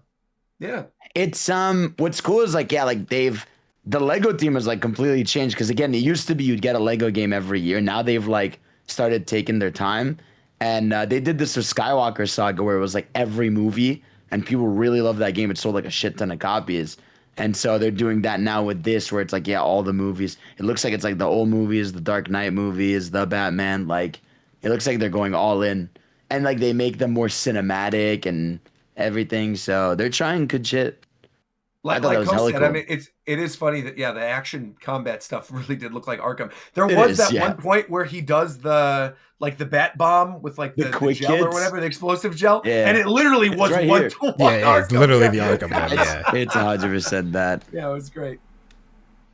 Yeah, that was a very cute cool. announcement. Like that was a good announcement. This is like seeing the way this plays is like, wow, I actually want to play a Lego game again. Like I've not played one since like Lego Star Wars 2. That's also when I stopped. I stopped around the time of. Or was Lego Star Wars 2 the one that's like the original trilogy? Probably. Like New Hope? Yeah, no. Yes. I think so, yes. I think that is actually the last one that I played too. Yeah. What was another fun one? They had Not much. I feel like we talked about I know You said some not fun much. ones. no, I There were know some one fun that ones was in there. pretty cool and unique. Which one? So the rhythm game that they showed towards the end, I Yes. Oh believe. yeah, Yes, actually, I agree. Unbeatable. Yeah. That was cool. So, Unbeatable. so Was funnily cool. enough, this game was originally a Kickstarter project back in 2021, and it got funded. It hit like a $250,000 goal, and since then, they've kind of just been quietly chipping away at it. I backed this game like years ago. I'm not even like a rhythm game person, but I thought It this just game looks looks really so good. unique and cool, so I'm gonna back this game anyway.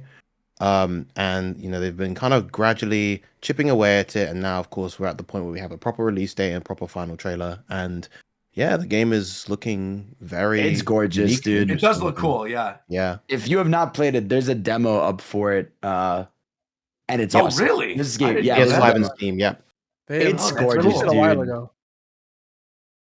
It's so good. I can't wait for this one. I'm with you. Yeah. It that one was so definitely looked neat. unfortunate. Again, the pacing of the show, because I remember they showed that, and then it was followed by 3 online gotchas, and then like Right. forget this was here. It was actually there was actually one before it too. Like it was like sandwiched. Yeah, it was like between them. sandwiched. There was like the Infinity Nikki looking one, and there were like the 2 Genshin looking ones. Or the Well, Zenless what's funny looking with the ones. Infinity Yeah. Nikki one, like to me, like I was like, "What is this?" And then it got to like the combat, and it's like, "Wait a minute, this looks like Relink." Arknights, right? No, the Arcanite was like further on. Like the it. Infinity Yeah. Nikki one looks like the combat looks like Relink, and I'm like, "Wait a minute, like Final Fantasy Relink." So I became more interested because of that. But beyond that, yeah, I was like, "What is this game?" Yeah. And then we got the announcement of the Switch 2 version of Indiana Jones that I don't think any of us are gonna play, but like No. I'm sure someone's excited. Oh, there's also the expansion. Wait, It's sick. There's a story expansion plus coming to Switch too. Right. Yes. Oh, actually, yes. You bring that up. Yeah, the story expansion is in Rome, Italy. Right. They said that it takes place in Rome. And speaking of Italian video games, there was also that Commedia dell'arte or whatever it was called, like the Devil's Inferno, Dante's Inferno. It's the divine. It's divine comedy. It's divine The comedy. Divine Comedy. Thank Divine you. Why did I Comedy. say Commedia dell'arte? I'm losing my mind. Yeah, the Divine Comedy one. That's like a Dante's Inferno Souls-like or something. We had the sequel Souls-like at the beginning. What was that? Lords of the Fallen. Yeah, or Lords of the something? Fallen 2. Lords of the Fallen I 2. just scrolled past this, so might as well bring this up as like the only WoW player here. So I was watching this trailer with Viram. I'm like explaining things about this part of the trailer. At the end, Jeff's like, "Wow, it was an amazing trailer," and all I can say is, "No."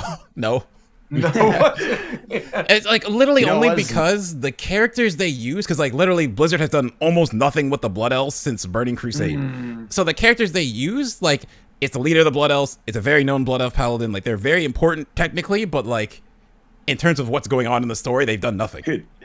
As a not WoW player, whenever these spawn, it's just I'm so tired. It's like an 8-minute trailer. Yeah, I they're don't know all what's pretty going long. on. Like, that was literally right before I left because my call was at I think like 12:50 or something. It ended at 1.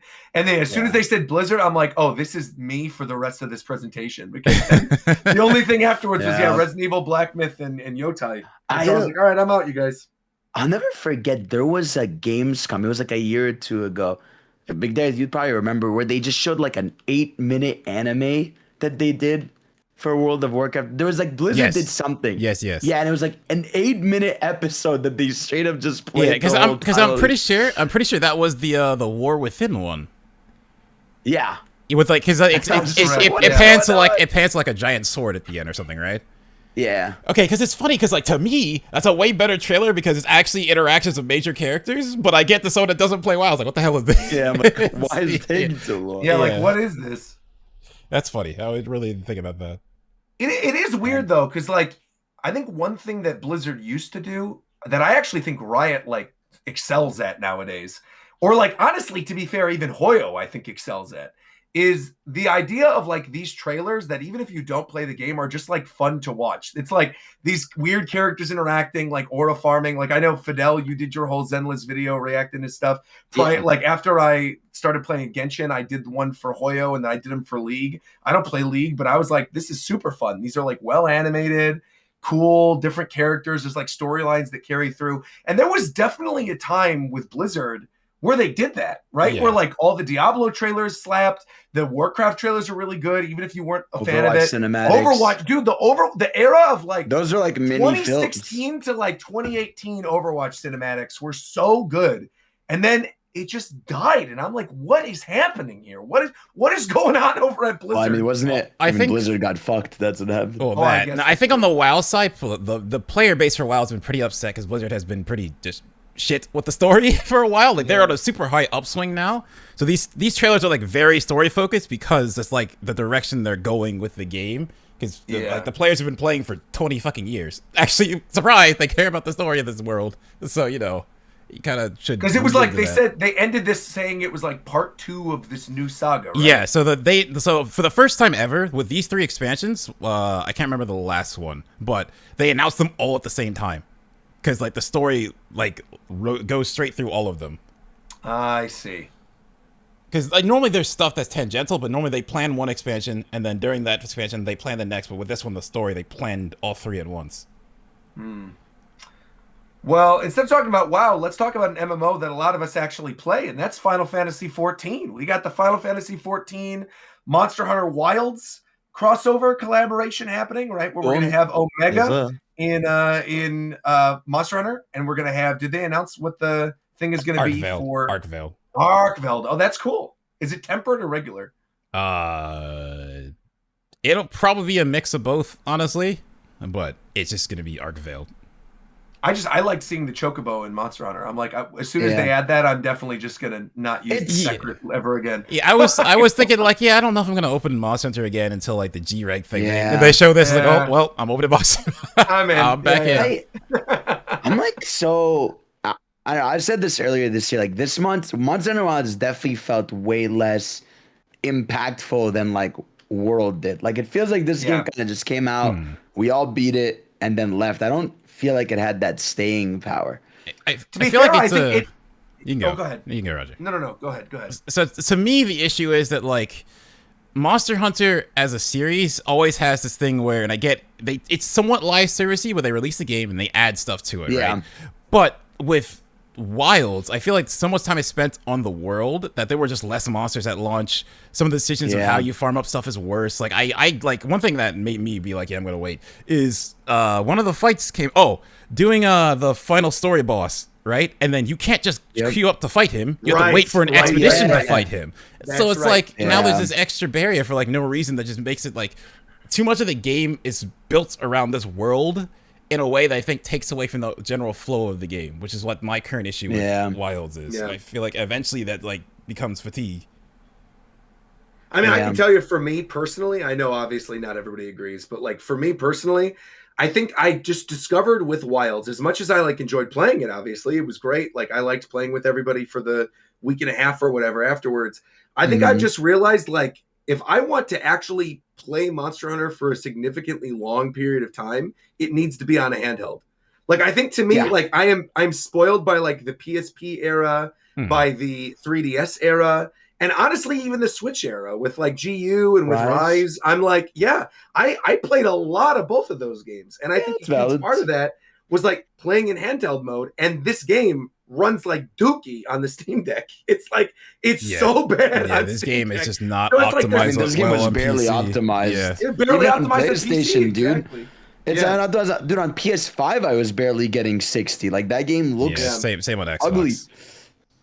It's I don't know. Very weird because they had like Rise ran very well, so it's very weird that and Rise is still RE engine, so it's just like they just like put. I guess turn the dial too high, and now it's just like an issue because of that. Oh, speaking of RE engine, we also while we were on the topic of it, I was going to say that Onimusha game as well, right? Oh, they showed a little trailer of that. That game looks great. And then the only other things I'm thinking of, I know there was like the Death by Scrolling game that he was hyping up for no reason. Yeah, I felt the same thing as like Jeff Keighley hypes this game up, and then like we see it, it's like, oh, that's okay. Didn't need to be hyped. Well, to me, like the thing is that felt like gameplay loop wise, that feels like a very Roger game. Yeah, you know what I mean? I think it's going to be a solid game. Yeah, we just need all the preamble. But I'm going to be real. It's like that pixel art. It's like a mobile game. I can't do it. It just looks too It's a ugly to mobile me. game. I can't do it. It's I don't know if I'm vain. I don't know what it is, but like Peglin, I get it. Peglin's got that weird, ugly pixel art, but the game was so fun and like at least is visually cohesive that it didn't bother me. But there is something about the weird pixelated fire on the bottom of the screen that just looks so bad. It looks like someone's literally photoshopping it in every frame. Yeah. And it's like the font is like like mobile font. I'm just not about it. Yeah, I feel like again it's a game that I would probably enjoy, but I'm not going to play it because it's ugly. Yeah, it's valid. It's very valid. Ninja Gaiden 4 looks amazing. That game's coming out October 20th. That's right, coming out. It looks really good, man. That's going to be one of those games that's like, holy shit, this is awesome. I do wonder if it's going to get people into the series that like weren't necessarily into it already, or if it's going to like, you know what I mean, like draw the attention of action game fans of like your Devil May Cry's or your Bayonetta's, since it's platinum too is the other thing. Yeah. So like, I think that's a huge deal. Like the fact that I think this game also is going to be a tell of what modern platinum is like. Yeah, because they've been having a lot of issues, but this is their saving grace. Yeah. I mean, it literally is. I think this is kind of like the last thing they have left. Yeah. So we'll see. Actually, well, never mind. Hold on. I'll tell you guys something after the show's over, but I can't say it yet. All right. But I do know something cool that they are. I get Astral Chain 2 is happening. No. But you know what is happening? Cult of the Lamb DLC. Cool. I'm happy for the people still playing Cult of the Lamb. Yeah, I was like, this looks like a game. Cult of the Lamb always seemed like a game I might enjoy, but I've never actually looked too much into it. Because Cult of the Lamb, correct me if I'm wrong, it has, you can beat it, right? It's not like fully like Animal Crossing where like you could just play it forever, right? The DLC did add like an endless like progression. Okay. But yeah, when it came out, it did just have an ending. Okay, because I was gonna say it doesn't seem like a game that people are like just randomly still playing. To be like, oh yeah, I'm going back in, but maybe there is. It sounds like this is paid DLC, right? Yes. Yeah. It's probably gonna be like a big expansion. It's true. They had the sex update right before it. Yeah. Is that actually a thing? Yeah, people voted for it, so they did it. They did a thing where they're like, hey, if this gets this many likes, we'll add a sex update, and they got it, and then they added sex to the. What with the little animals? Yeah, they bang in the tents. There's a trailer for you. You want to watch it? Go ahead. I do not. I think I'm good.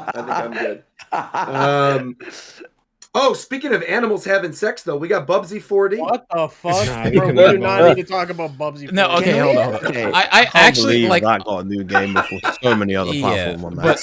But unironically, like I was like, someone linked this, like, okay, Bubsy 4D, like, what the hell is this? But I like watched the trailer, and honestly, the way they're doing him, where he's like self-aware that his games are shit, it's actually kind of endearing. I'm not gonna lie to you. Did he? I didn't see anything before. Stop. We need to stop. Okay, I feel like they think Bubsy is like this character that like people like the games, and no one likes this guy. All the games sell like shit. All of them never review. It's like no one likes you, and it's not even like haha. Like at least with Gex, there's some people at least that I said that exact thing in my reaction. I was like, I feel like there are at least 5 people. John Cartwright from Good Vibes Gaming, 1. I think there's at least like people like 1 Gex. or 2 that like genuinely unironically like Gex. I don't know Bubsy. I don't think I've ever met a single person that genuinely loves Bubsy. And I think they're trying to make Bubsy a meme, but people don't even like it enough to make it. They're trying to capitalize off the fucking the meme that people were shitting on Bubsy like 10 years ago. No, exactly. Too late. Yeah, like, it's over, bro. Why are you making a Bubsy game now out of all times when people like? But you're the newer audiences that have been introduced to games since then won't know shit about your Bubsy jokes. And they're not. They're not buying your Bubsy okay, collection. wait, hold on. So I want to say, because some of the humor in this I thought was like, it was like on the nose, but not in a bad way. Like they have the power up that's like OG Coyote, so you can run in the air for a little bit. But if you look like it makes a joke about looking down optional, so you like fall if you do that. he does like basically a spin dash. He calls himself the Orange Blur. Orange Blur. Obviously. Oh my God. At the end, the Atari thing, he makes a joke like, Atari? They still make games? Like, I thought that kind of... I don't know. I thought that kind of stuff was kind of fun. You know what? The fact that Atari is making us, it makes sense. What is Atari spending on in Big 25, What are they? Actually, funnily enough, they did a really good collection last year of like a lot of the old, like the older Atari games that had like a cool history thing. But I'm saying like that was actually good. That's all they're doing. It's collection. That's what I'm saying. Is like, what is Atari doing in this day and age? I'm surprised they're still in business. Well, they make most of their money through gotcha machines in Japan and shit still. It has to be, bro. Of course, yeah. That's like their #1 maker. I'm pretty sure they own like a big majority of those now. Oh, well, I think the other one is for like the parlors and stuff. That's Konami, right? I mean, that's how Konami as well. During like 10 years of Konami was Pachinko machines and Yu-Gi-Oh for years. Right, exactly. And that's not even technically the gaming division. That's like a whole separate part of Konami. Yeah, all of them have that. Yeah. Speaking of Konami, Silent Hill F. Oh, that's right. I know that. That's true. Also, good night, Viram. I saw Viram had to bounce. Good night. Silent Hill F looks awesome. It's definitely a good mix of like scary, but like looks like an actual game. Yeah. Yep. By the next show, I should be able to talk about Snake Eater. That'll be cool. Yeah, I want to play that. Yeah. It's very good. Did you talk about Drag X Drive? Oh yeah. Oh, we can talk about that actually a little. Wait, hold on, wait. Before we do this, okay, because Shofu's not here. I was hoping we would talk about it more at length because I had a very different experience in Pokemon Worlds than Shofu did because Shofu went as a spectator and I went as a creator. And the way that the creator thing worked this year, TLDR, is they basically gave all the creators these little pins that were Murkrow pins. And we were supposed to trade them with people that were on the show floor. But creator badges look different than regular spectator badges. So people were like running up and grabbing and accosting us, asking for these Murkrow pins like scalpers. And it was like not fun. Whereas Shofu won as a spectator. And if you're a spectator with the regular badge, you got to just experience the happy little show floor and all the little cute things that they had set up. You didn't have people like accosting you for these Murkrow pins, which in concept was a great idea, to do something where it's fun, like the creators can give back to the people that are there. Scalpers? But bro, the scalpers, they were out in full force. And the thing is, normally Pokemon with these Pokemon worlds, they're in venue centers that are somewhat closed off. So you've got like in Yokohama, it was a closed off little area, or like in London, it was a closed off area, like away from everything else. This was like downtown Anaheim across the street from Disneyland. So you had like all these crazy pin trader people from Disney who heard that there were like Pokemon pins that just like flooded into the it was that part of the experience was rough. And I think that's there was a handful of people that took over the hotel lobbies and made like a scalping. Yes, like a scalping, they did like bazaar to sell stuff. They did. Yeah. And the thing is, like we didn't really talk about it because there really wasn't much to talk about. But during the closing ceremony of Worlds this year, the thing that they actually announced that's really good is the fact that there's that Pokemon XP event now, right? That's like surrounding the convention center. That's a separate ticketed thing. So like this whole scalping situation is not going to happen again next year. Like they've kind of already pre-solved what the issue was, but like having it in LA, having it in the middle of Anaheim. Do you think it's not going to? I think they're just going to go after the whole city. No. I fully believe it's going to be different because the difference is like, again, Yokohama was a similar way in which when you entered off of the train station in Yokohama, it wasn't called XP, but it was like a similar type thing where everything around the venue center was like Pokemon themed and were separate ticketed events. So like you could go on the boat and it was like an SSN ride, or you could go like, if you're a little kid, you can go face painting or whatever. It was like everything was ticketed and everything was closed off. And this year, more so than any other year, it was like open to the public, where if you just know where the convention center is, and the Pokemon Center also for the first time was also open to the public. Okay, so you had scalpers going for the Pokemon Center, and then also all the people outside in Anaheim like trying to get in. And it made the experience if you were going as a creator and like you were only going for one day and you weren't like in the convention center and you were trying to meet with friends. It was like I literally had to hide out in the creator room for half the time, and it was fun to see, it was like fun to see my friends, and it was cool to experience the event and go inside. But like the outside portion, like the non-Pokemon people, made the experience like really rough this year. Yeah, that's off. Oof. But I also wonder if that's because I was in Japan, where people are generally more polite.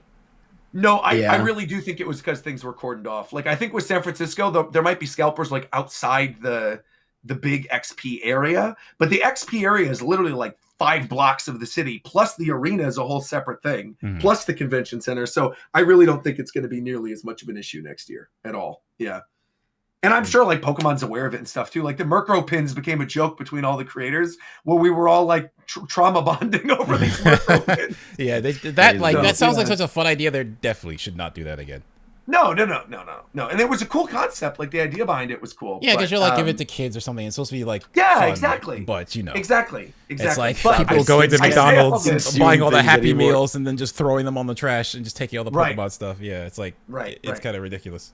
No, but kids trying to get into Pokemon have it rough, dog. Yes, they got it rough right now. Yeah. Like me and my friend were going to get into Pokemon. Like we bought some Destin Rival stuff. Then we went back the next day, completely sold out, couldn't find anywhere. So we're like, okay, screw it. It's awful, man. Final Fantasy and Magic. Let's do Magic. So we did that instead. How we got onto all this though from Dragon Drive, there is connective tissue, I promise. Fadel, this year on the show floor, I met a lot of people who were like coming up and saying, oh, they like the show or they like your channel or something. Yeah. And there were these 2 dudes in particular that came up to me, maybe like 20 minutes into me being there. And they were like whispering and laughing to each other. And I was like, what's going on? And they were like, we're just so happy that like you actually don't like Fadel. Cause like that was and I was like, what is going on? And they were like, yeah, because like you guys were really going at it on your Dragon Drive stream. And I had done that literally the night before. Right. Okay. It's my point exactly. And I was like, what? And they were like, yeah, on your Dragon Drive stream, he called you up on game chat and you yelled at him and hung up. And it was like, that's crazy. Like you guys really have beef. And I was like, no, what? I hung up on him because I was playing Dragon Drive with Mike. And he wasn't playing Dragon Drive. I thought he was playing Dragon Drive. I'm like, I don't hate Fadel. And they were like, oh, well, we thought you guys had beef. So it is what it is. Can we take photos? Like, it was weird. There was a lot of stuff like that this year. There was another person who like, why would they say, I'm glad you don't? Yeah, that's weird. Yeah. There was another guy that came up to me that like had a clock that he had me sign. And like, naturally we do Japan time. So I thought like, oh, this is going to be, like a Japan time clock, like I saw Shofu had signed it and he had some other Japanese players that were signing it. So I thought like, oh, this is cool. Like he must be a fan of Japan time. And he was talking and I signed it and he like knew my channel and it was very nice to be fair. But then I was like, oh, what are you doing with the clock? And he was like, well, I'm having everyone sign it for when I become CEO of Wizards of the Coast. And I'm going to hang it in my office and then everyone will see all the cool people that I know. And I was like, oh, okay. All right. Well, you have fun. Like, have a good convention. Or like that one guy you met, that was hysterical. Oh my God. There was another guy who came up to me. He was like, hey, Roger, I'm so sorry that we had all that beef all those years ago. And I was like, what are you talking about? Like, what do you mean? What beef? And he's like, yeah, you spoiled Scarlet and Violet in one of your thumbnails and you blocked me. And I was like, I did? And then I remembered as he was talking, I'm like, oh my God, I definitely did block you because I had uploaded like, when you're testing the thumbnails on YouTube, I uploaded the original version without the mosaic and it was up for like 2 seconds and I deleted it. And he had written angrily under my tweet, basically being like, how could you spoil the game? Like it's not out, like be more considerate or whatever. And I was like, bro, because I just re-uploaded it. It was already the one with the mosaic. And I was like, bro, come on, man. Like I clearly didn't mean anything by this. It's like, whatever. But he kept going at it. And so I blocked him on Twitter. And to be fair, very nice in person. This kid was very nice in person. But like, he was like, oh, could you unblock me on Twitter? And I literally was like, no, I'm not doing it. Like, I'm not gonna block you. And he was like, and to his credit, he was like, you know what? Fair. That's fine. Like, I'll just keep following you on Blue Sky and Instagram instead. I was like, that's fine. I said, don't feel bad. Like, I don't unblock anybody on Twitter, so it's okay. Dude, Some people do not know how to talk to people, man. There was a lot of stuff like that at this year's show where it was like in jokes that weren't necessarily, when like it's in jokes that you're not aware of. And I was like, what is it? It was just very strange. Everyone was very friendly, to be fair. Like none of these people that I brought up, none of them were like, trying to scalp to get my Merc Rose, which was different. But it was one of those things where I was like, oh, okay, this is a divide. Some people are just not social, they're just not good at it. It is what it is. It's all good. Yeah. But with all that being said, Dragon Drive was kind of fun, right, Mike? Yeah, I like Dragon Drive. And Dragon Drive's kind of fun. Dragon Drive, the game that broke Fadel and Roger. Yeah, that's right. The game that apparently we hate each other now because I chose to play Dragon Drive with Mike instead of you. That's crazy. And also we yell at each other and call like all the time. All the time. Exactly. It's crazy. Yeah. It was very strange though. I was like, no, we don't hate each other. Like, what? I can give you guys a reason to hate each other. Okay, what's the reason? If we want to pivot to a different type of show. Oh, a game show? We could do that. Wait. Before we do that, you're right, because we gotta. Did anybody else play Dragon Drive, or was it just Mike and I? I haven't yet. I played the test demo. Yeah, I'm pretty sure. Which is the game. Guys. Okay. Well, then I'm gonna wait for like one more show so that Mike and I could talk about it once other people have played it, because no one's both of us did actually. Some people might. Bro, I promised Mike I'm gonna try to get people into it. I think you're right, Mike. I don't think it's gonna work. Maybe some other people. No one's getting into it, dog. It's over. I'm sorry. I'm sorry, Mike. Maybe some people. I enjoyed it. It was fun. No. All right, here's the thing. We're gonna do this game show, and if somebody wins the game show, they are gifted a copy of Dragon Drive. That's how it's gonna work. Sure. God, I hope I don't win. I'm not gifting them the copies, so I don't know. I'll do it. I'll get a hashtag free code. That's fine. Okay. Well, by the way, this is a team-based game today, so. Uh-oh. Well, I'm not buying multiples. Well, there's only 4 people here. But, well, to be fair, there's only 3. Mike and I played a bunch of it. There's only 3 people on the teams, right? So me, Mike, and one other person. We're good. We can play Dragon. All right, let me load up this game then. Probably all right, 2 and 2. I'd imagine Dragon's Drive, man. It really was pretty fun, though. Like, how many of the helmets have you unlocked, Mike? I think I unlocked the bunny ears since we last played. Oh no, you had those. I had them already. You got the bunny. Yeah, you got the bunny ears. Why are you laughing? It was cool.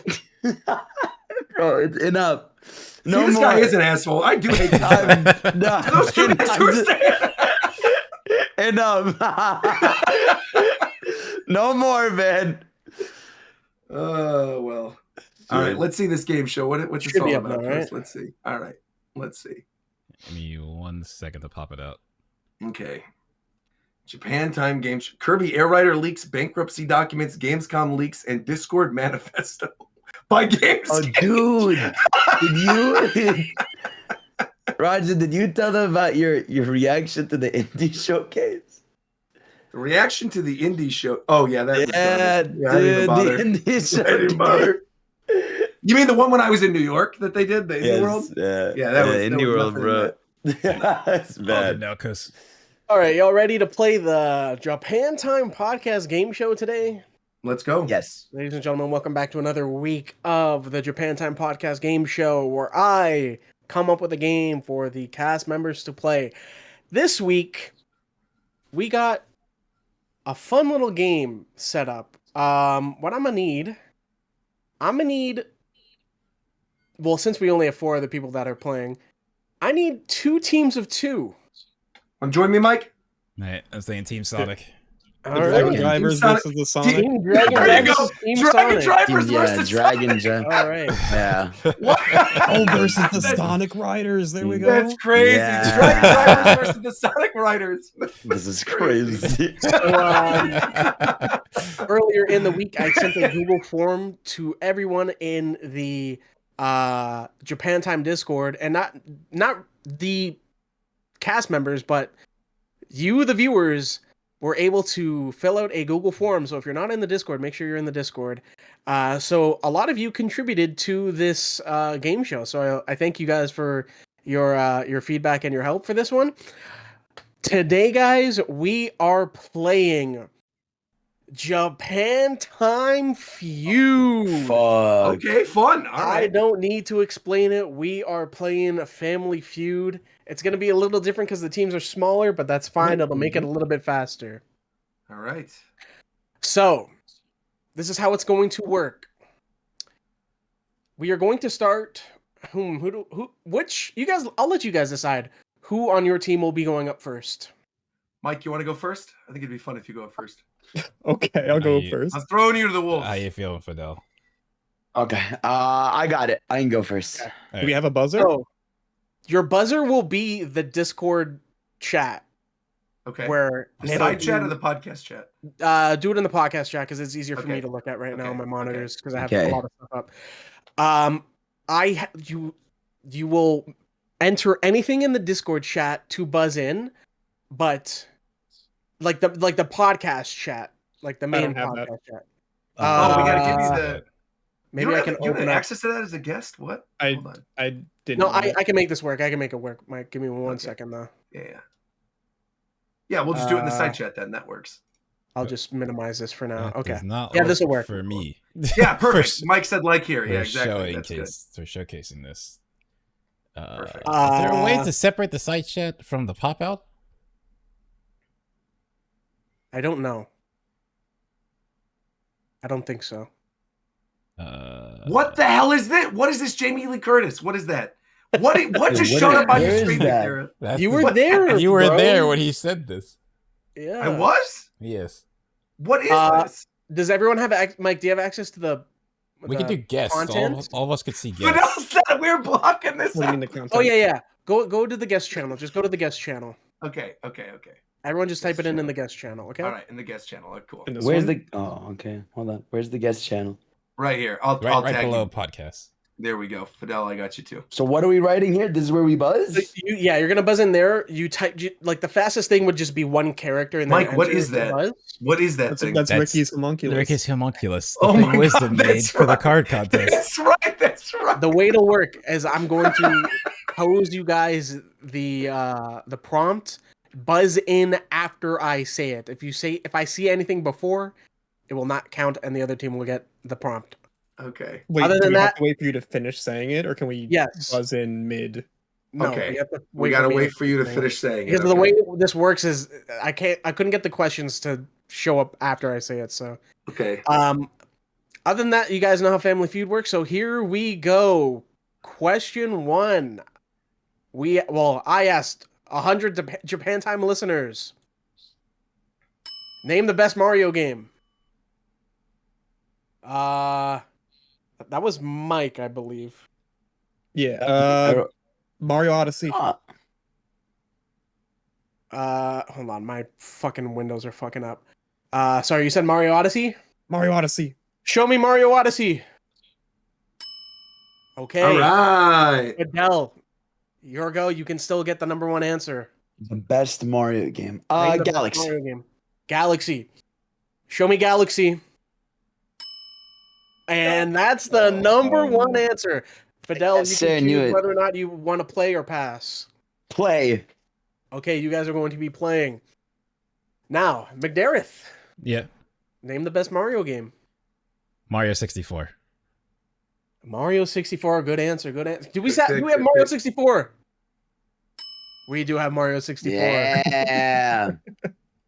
Okay, we'll keep Fidel, playing. back to you. Yeah. All right. I'm gonna go. I mean, Galaxy 2. Galaxy 2. Okay. Do we have Galaxy 2? We have Galaxy 2. Yes, sir. Okay. McDareth, back to you. Good answer. Good So, answer. question: if we get this wrong, do we lose all the? How does that part work? No, you have 3 strikes. Oh, 3 And if strikes. you Okay, get- okay. If 3 strikes happen, it goes to the other team right. where they have an opportunity to steal all the Right. points.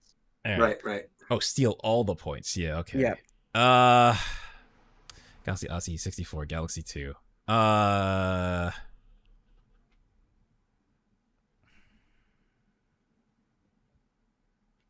Does this count? That is 1 strike. You took too long, buddy. Oh, there you Fidel. go. Okay. Name the best Mario game. Super Mario World. Super Mario World. Do I have Super Mario World?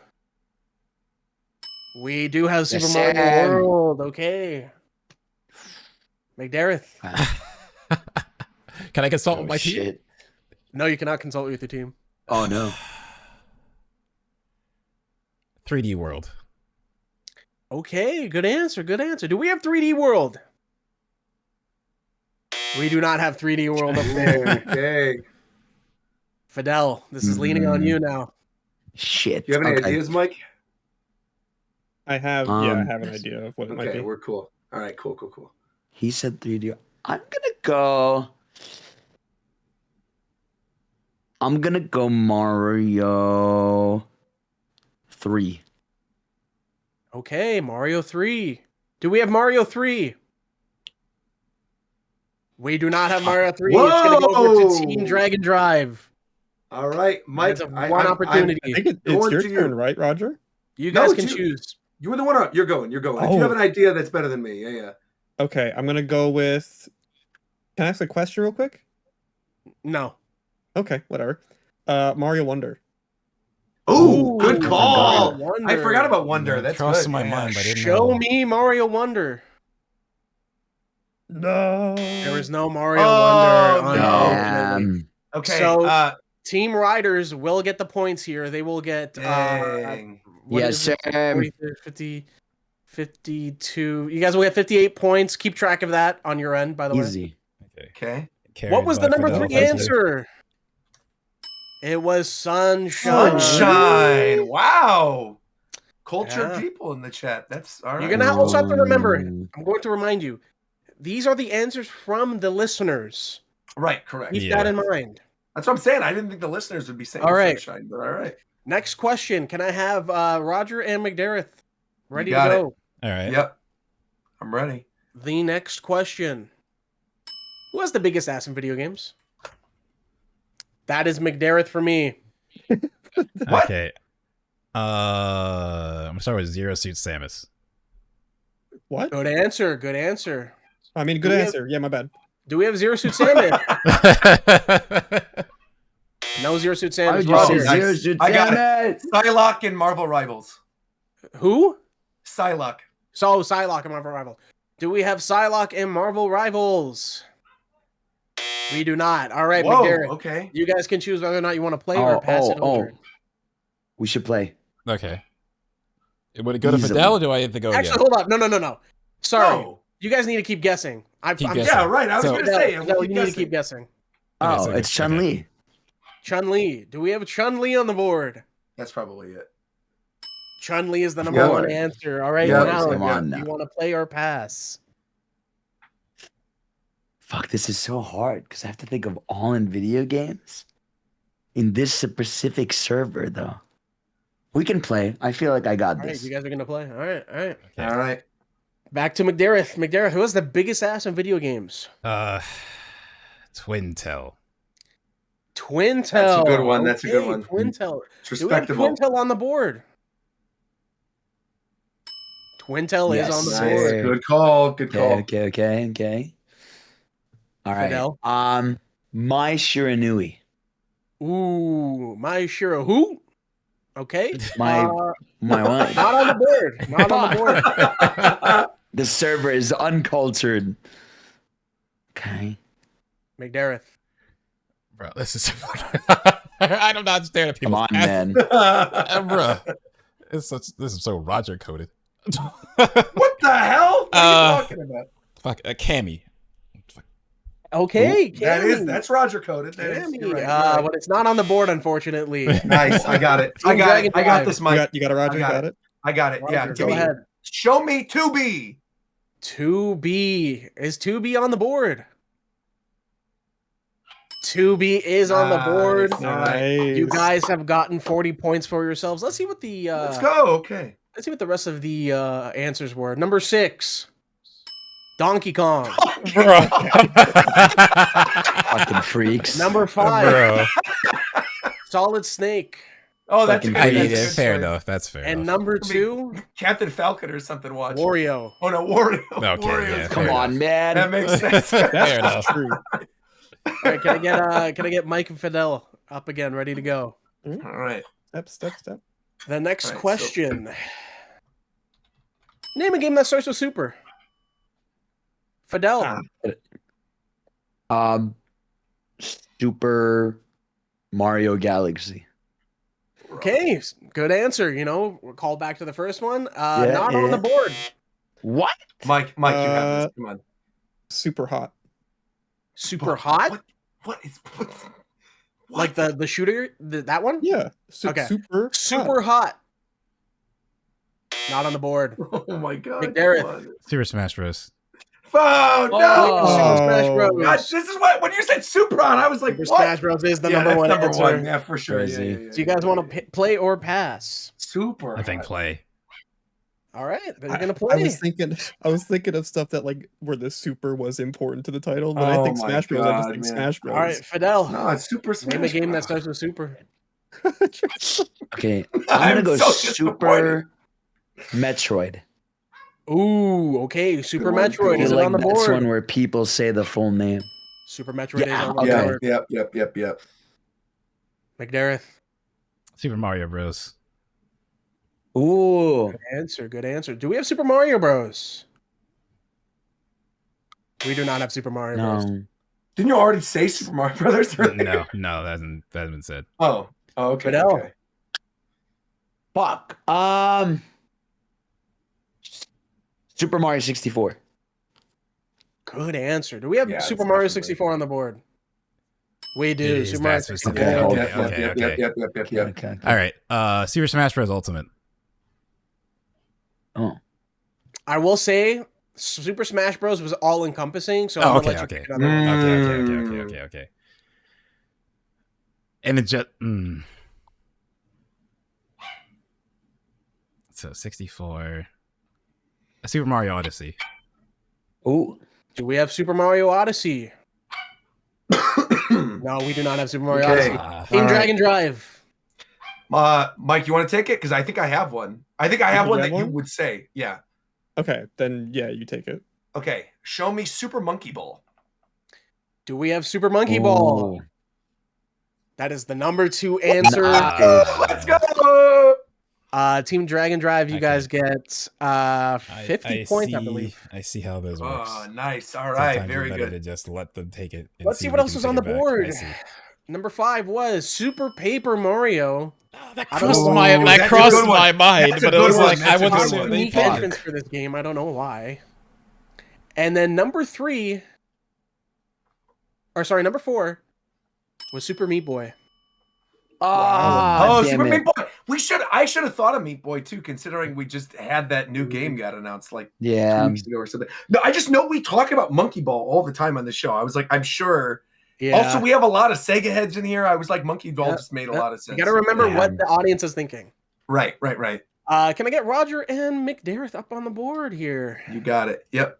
Okay. Next up, what would be an excuse to stay home? Oh wait, that's not the right one. Who is the Elite Four member? Who is the best Elite Four Hold on. member? Wait. Hold on. Wait. Because I pinged I already. put it. Okay. I put it in the wrong. I got spot. it. That's fine. There we go. I got it. Okay.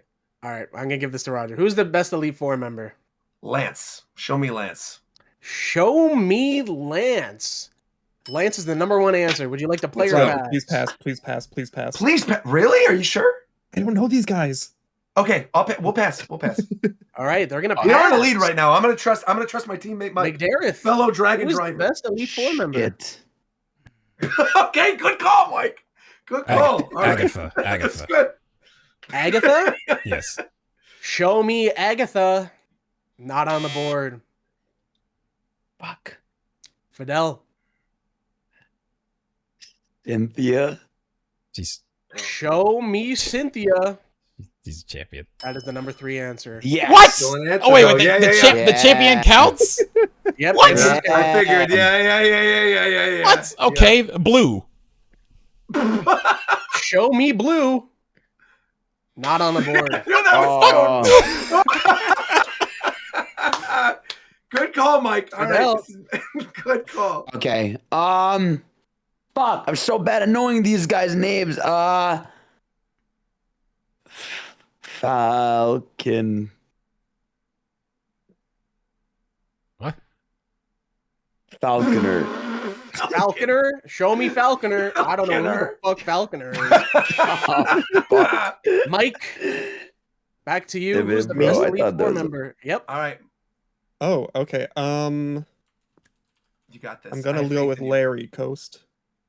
He's gonna go with Larry. Larry, are we on the board? Larry is the second answer. Oh, you guys get 33 points. The normal guy from Scarlet and Violet. Let's go. Really? Like what? How many points? Our audience fucked with Larry. You guys got 33 points there. 33. Let's see who was on the board. Number 6. Oh, I forgot Leon. Lorelai. But he's a champion. Oh, That's the right. problem with this. Is like Olivia. Number 4. okay, no, Olivia's Bruno. E4. And Bruno's E4. Okay, literally everyone from that gen except Agatha. Like, Agatha got 4 votes. That's crazy. Man, you killed it with Larry. So much for saying you didn't know these. That's I really was good. thinking Leon, but then I thought, like, wait, that's not even an Elite Four. Neither is Cynthia. All right, can I get Mike and Fidel ready? Yes. All right. Next question. Which cast member is least likely to let you copy their homework? Fidel. Bro. Tofu. All No right. question. Do we have Shofu on the board? He's gonna be like, get away from me. Okay. Mike? Ricky. Ricky. No Do we have way. Ricky? Ricky's like the first one to let Ricky's you our see his sixth homework. answer. Ricky's the He's gonna be like, of course. So Do you guys want to play or pass? It's you. Go. Yeah, I think we play this one. Okay. So McDarius. which cast member are least likely? McDarius. You're guessing yourself? Okay, Yes. that is the number 1 answer. Yeah, I know. It's Yeah. easy. Yeah, the second I heard this question, it's like, that's gotta be me. That's you. Yeah. Fidel? Tito, easily. Tito is our 3rd answer. Oh, Yeah, of course. okay. Of course. Okay. Least likely, right? What is Mike a possible answer for these or no? Mike is, yeah. Oh. I'm gonna do. I feel like I'm gonna do War I Champ. can't consult. Do we have War Champ on the board? We do not have War Champ on the board. Yeah, that was a shot in the dark. Fair enough. Fidel. Wouldn't let you copy their homework. I'm gonna say it's gonna be Coast. Am Coast is I gonna on say, the get board? away from me. I think Coast would say, get away you can from copy me. my Fuck. shit. I don't give a fuck. Damn it. McDareth. You gotta Am I- save it here. Viera. Is Virum on the board? Virum is not on the No. board. What? Really? Oh my God. No, Team Viren would be like, Dragon Drive. Viren would be like, of course. Team you Dragon can. Drive? Go Okay. ahead. It's my turn, right? Because Mike did the last Why'd one. you do the accent, bro? That's what he sounded like. Of course you can. I'm gonna go with if I have to answer, I'm gonna go with myself. I think people. It's not true. I would let all you copy. Yeah, I my think homework, Roger would let you. I And they literally voted He for is you. number 2. Yeah, I figured. Damn And it. this is crazy because I told Yeah. the story on stream that I actively cheated in my high school physics test, and I actively made a point to cheat the second time around when I had to retake the test because my teacher called me no friendo. That's crazy that you guys. I thought for sure Roger would, but I should have guessed what people think. Yeah, Team Dragon Drive gets 65 points. The 5th answer was We're killing I think it, man. see, Roger and Zeph both crossed my mind, but I thought Zeph is another one I feel like just doesn't care. So, Yeah, I get, definitely wouldn't care. I'd be like, here you go, take it. Can I get Roger and Fidel? Or Roger You got and it. McGareth, sorry. You got it. Yep. I'm killed. When you guys are ready, This is It's my rough. bad. the next question. Okay. Which Japan Time podcast member would perform the best on Hot Ones? McDareth. Shofu. Do we have Shofu on the board? He's the number 1 answer. Yeah, Wow. that makes sense. Would you like to Yeah. pass or play? You know, let's pass. All right, they're going to pass. Okay. Show me Tito. Is Tito on the board? Tito is number 4. There you go. Nice. Mike. I'm gonna go with Coast. Am I on the board? No, I fucking threw up after that hot shit. Fuck that shit. I'm gonna go with myself again because I did pretty well. Roger I was singing the is Pokemon the theme song. when we did second it. There we go. answer. Yeah.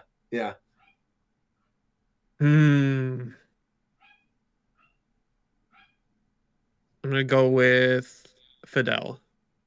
Is Fadel on the board? Fadel is not on the board. Oh man. I'm good here. Would perform the best on Hot Ones? I'm gonna go with Zeph. Do we have Zeph? Zeph is the number 6 answer. That's fine. It's better than nothing. All right. No. Mike.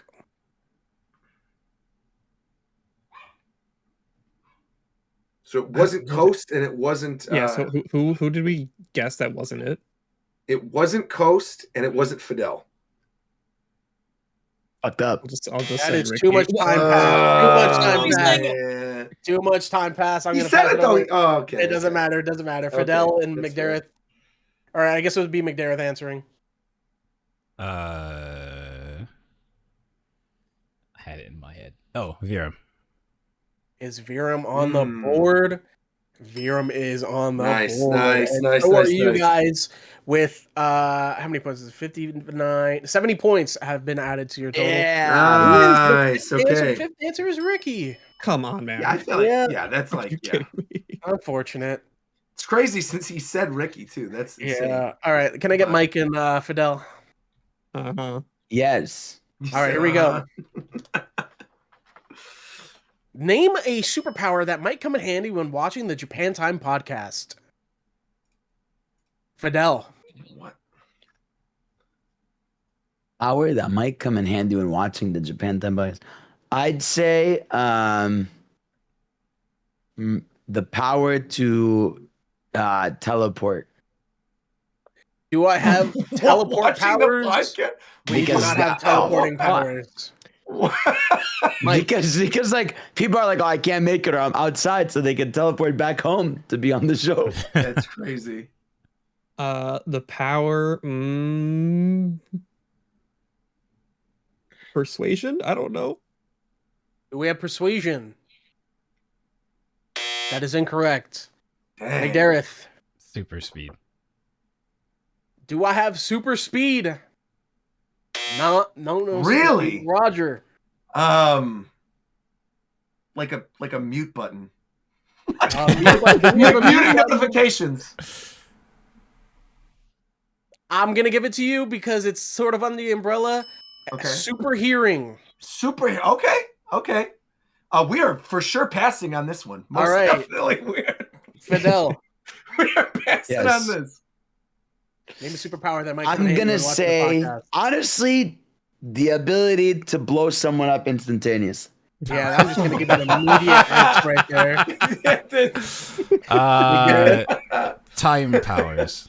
Come on. Time-based powers is the number 1 answer. Yeah, that makes sense. Fidel. I'm gonna say, voice changer in real life. That is incorrect. Damn it. McDareth. Flights. What the fuck? We're gonna move on to Roger. Sorry, this would be Mike. Okay. Mike, name a superpower that might come in handy when watching the podcast. Whatever the fuck Mr. Terrific had. Just like super smarts. I don't know. Super smart.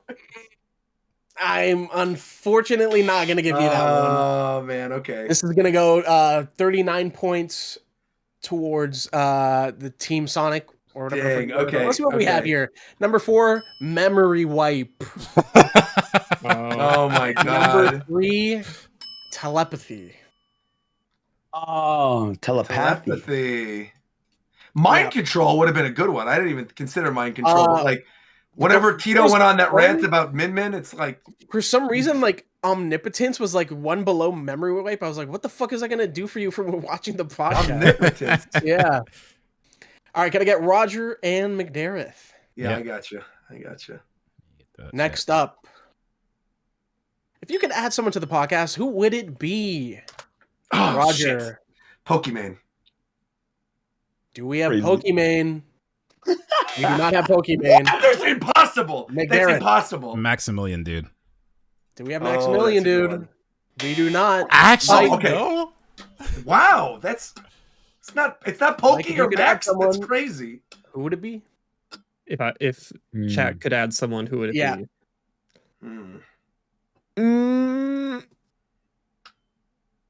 Fuck. 3, Sakurai. 2. Oh, that's Sakurai. good. Oh, We do not have Sakurai. Fadel. Really? Add someone to the podcast. It would be XQC. That is incorrect. Back to Roger. LeBron James. That is incorrect. Back to Come McDarrett. on, this is crazy. Shizzy. What, really? Shizzy is the number 1 answer. Do you guys want to play your pass? Oh, man. You know what? Let's play this. Okay. Then Fadel. Name someone that the audience might want to add to the podcast. All right. I'm going to say, damn it. It's Narc. Not on the board. Damn it. Actually, I kind of felt that one. Chris. Not on the board. Actually. Really? Fadel. I'm gonna say, I was gonna say, I can't say Obama. Not on the board. Okay. Back to Mike. Oh. Mike, that's someone on the podcast. Who would it be? Someone on the podcast. Oh shit! I got one. Oh, You have someone. I have someone. Shit. 5. I'm gonna go 4, Coney. 3.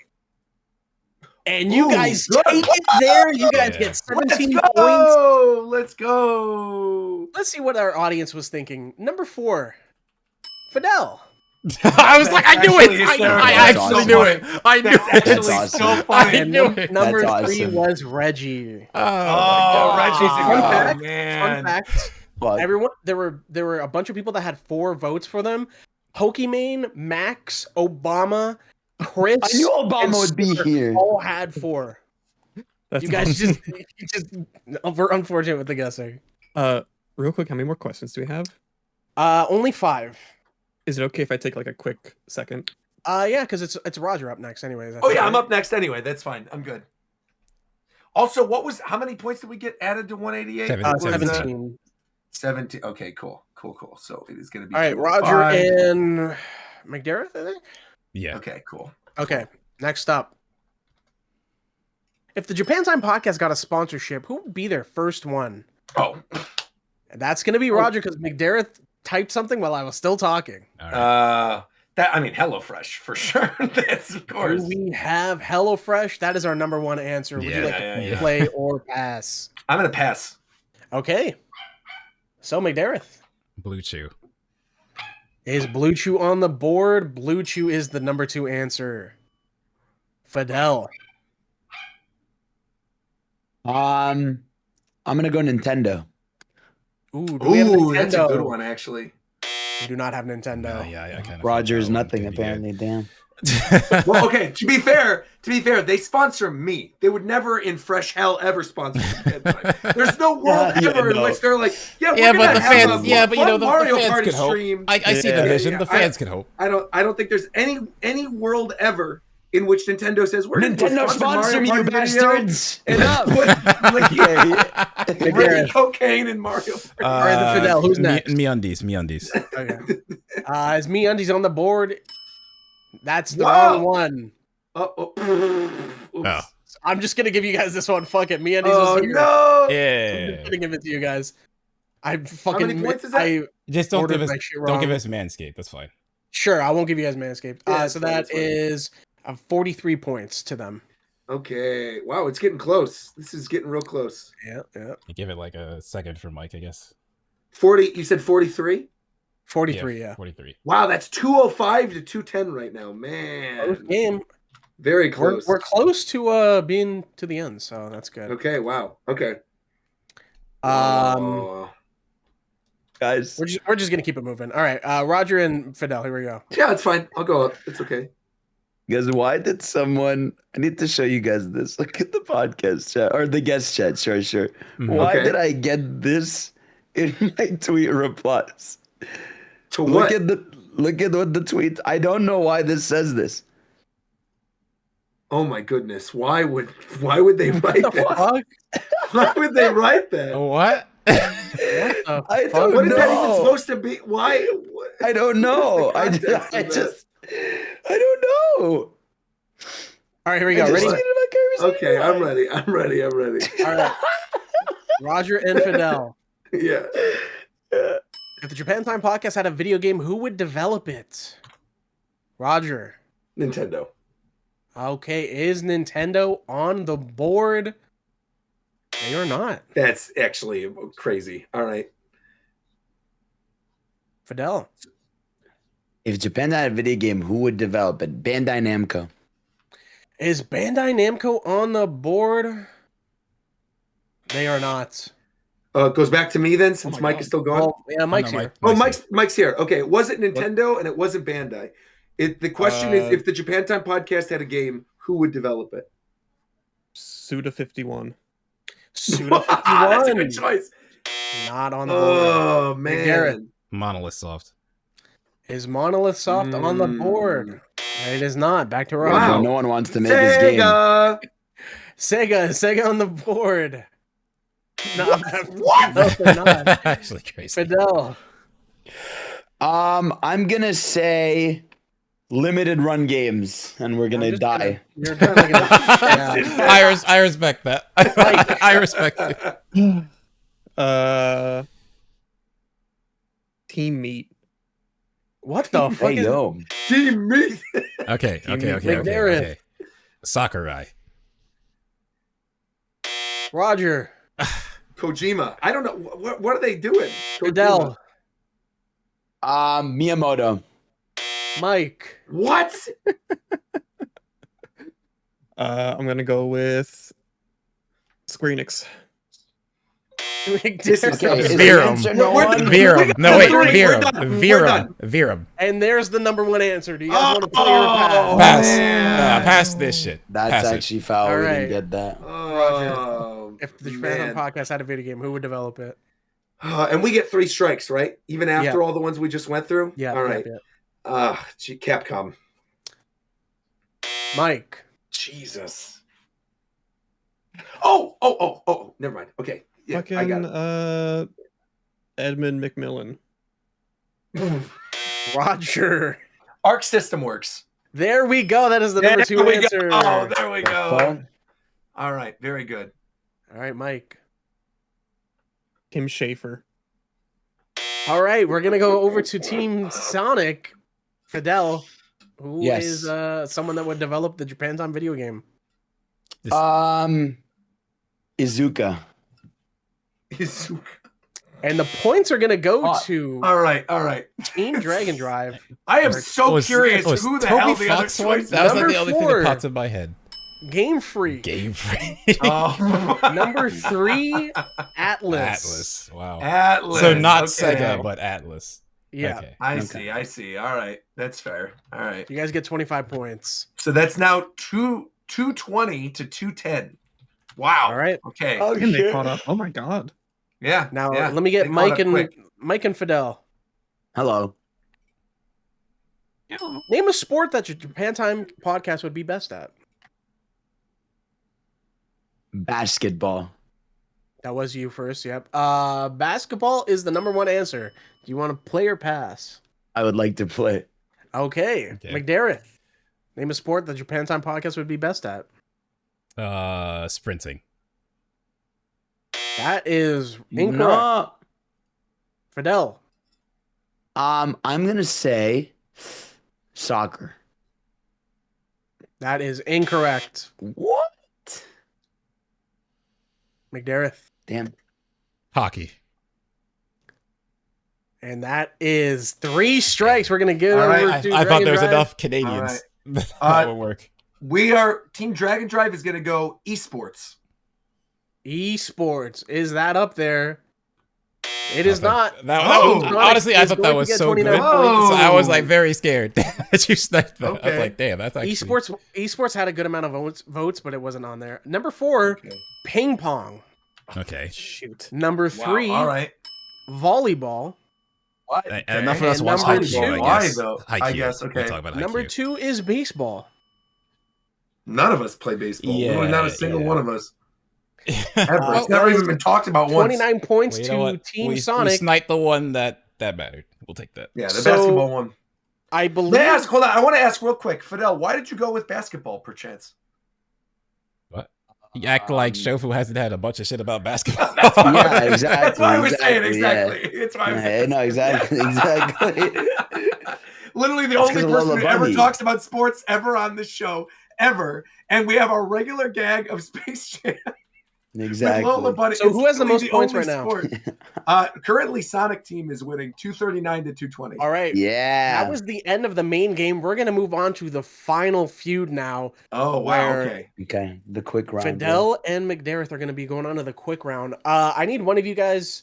I feel like this would be easier if McDareth goes first because Lock in. someone would have to mute. Okay. So Fidel, you're gonna have to deafen here, and we'll let you know. I'm when you definitely come okay. back. All right, McDareth. Okay. I'm gonna give you 5 questions. You need to answer them. Or sorry, I'm gonna give you 6 questions. You Are need we to all answer deafening or them. just? No. just- Only Okay. Fidel needs to. Okay. I'm gonna give you 6 questions. You're gonna answer them within 25 seconds, Hmm. and you just give me the first answer that goes off the top of your head. Okay? And Fidel has to guess what I answered, right? No, Fidel just has. You guys just need to combine to 200 points together. Oh, okay. You're just aiming for the best answer to these questions. All right. Okay. So, these are just all. I'm gonna just fill. I just had to put some placeholders in here, or else they wouldn't work. All right. Starting now. What's one thing Roger flexes the most? Traveling. What the fuck? Come on. How many hoodies do you think Shofu has? 41. Name a video game character that you might find a kinship with. I like Tails. How many video games do you think Ricky has beaten this year? 0. How many suits do you think Virum owns?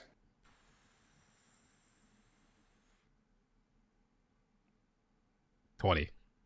And rate the Japan Time podcast on a scale of 1 to 10. God. 7. Okay. It's like That's time. Can someone get Fidel for me? All right, I'll ping Fidel. Here we go. I got him. Okay, there you go. I'd rate it much higher, but I know that Hello. All right, Fidel, You're good. your teammate has Yes. answered 6 questions. Okay. You just need to also answer the same and hope to get the best result. I'm going to give you 30 seconds. If one of the answers is already the same as McDarris, I'm just going to get you to repeat a different answer, all right? So here we go. What's one thing Roger flexes the most? His Nintendo brand ambassador sponsorship Okay. deal, whatever. I'll The put Nintendo sponsorships? here. There. How many hoodies do you think Shofu owns? 112. Name a video game that McDareth might find a kinship with. Video game character. A Kinship video game with? character. Yeah, a kinship. Oh god, it's like really oh man. Tails. Another answer. I need another one. Okay. Shit. Nerd Gigante from Monster Hunter. How the fuck do you spell that? I mean, that's Nergigante, and it's any. I'm just putting Monster. Okay. How many games do you think Ricky has beaten this year? How many what? How many games do you think Ricky has beaten this year? 2. Okay. How many suits do you think Virum owns? 7. And rate the Japan Time podcast on the scale of 1 to 10. 9.2. I'm just gonna put 9. Okay. All right. Those are the answers. Let's tally up what you guys have gotten. I asked you guys both, what's one thing Roger flexes the most? McDareth said travel. That's 22 points. Wow. Okay. Fidel said Nintendo. That falls under the connections category, which got the most, which is the number 1 answer. Yes, sir. Okay. Wow. The number wow, 4 okay. answer was money. And the number 3 answer was #free product. Okay.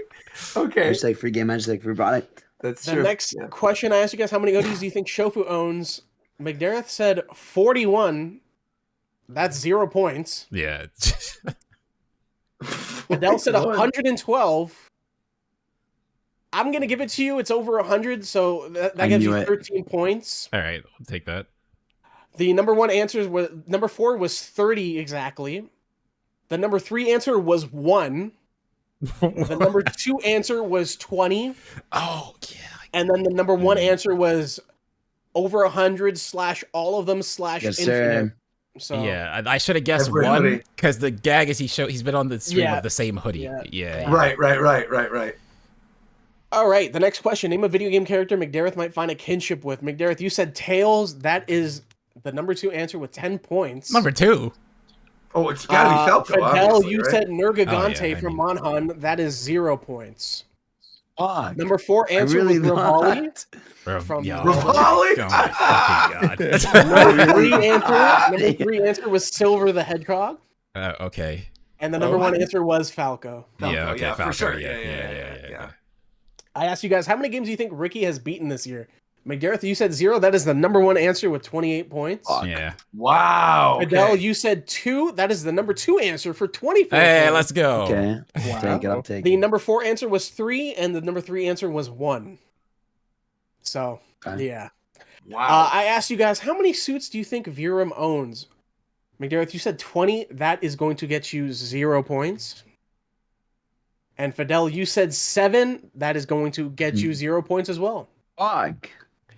The number 4 answers were, at 4th was 12, at 3 was 5, at 2 was 6, and at 1 was 3. I thought Now- they'd go higher than that for sure. I asked you guys rate the Japan Time podcast on a scale from 1 to 10. McDareth, you said 9. 7. That is the number 4 answer with 4 All right. points. On the board. Okay. McDareth, you said 3, or you said 9, sorry. That is the number 3 answer for 16 points. Okay. The number 2 answer was 8, and the number 1 answer was 10 with 41 Actually, votes. oh my Fantastic. god. That's very nice. I should have just went for it. Fantastic. I thought that That's this nice. show sucks was gonna play through. Do you guys have over 200 points? No. Do you have over 100? Let's see.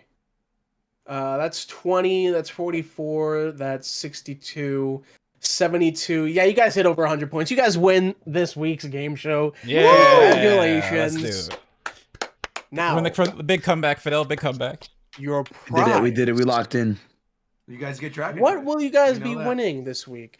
I will Okay, let you guys Dragon pick Drive. if you guys want a copy of Dragon Drive from Roger or the prize that I have prepped up for you right now. You got to get the prize you prepped up, obviously. That's for the. Yeah. No, is no, I it? know I you want guys Dragon don't Drive. I was gonna say I know you don't want Dragon No, Drive. 'cause I you want didn't play it. Dragon You Drive. called me with. All right, I'll give you specific. Okay, All right. Fidel's going to take Dragon Drive. I'll take Dragon Drive. What did you prep up, McDareth, Toast? you're taking a tin of Grandma's cookies. Let's fucking go. Oh, nice. That's a good prize. Congratulations. She might have been the better offer. I'll probably be eating those cookies longer than Fidel's playing Dragon Drive. That's crazy. All right, well, thanks guys for playing.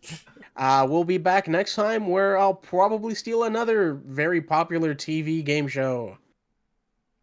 Brilliant. All right. Well, that'll wrap up tonight's episode of Japan Time. Thank you once again to Coast for putting together that lovely game show. Thank you once again to Mike, to Coast, to McDareth, to Fadel, of course, to Viram for joining as well earlier. He had to bounce. Tito, for the brief second he was in there as well. We will not have a show next week, and that is because next week we are going to be doing a team meeting planning out the rest of the Japan trip for all of you. Ricky and I are currently in the process of potentially doing the hotline next Friday. He needs to make sure that he's off work that day and doesn't have a class. If he doesn't, we are going to be doing it next Friday. And then again, no show next Monday, but the following Monday we will have a show.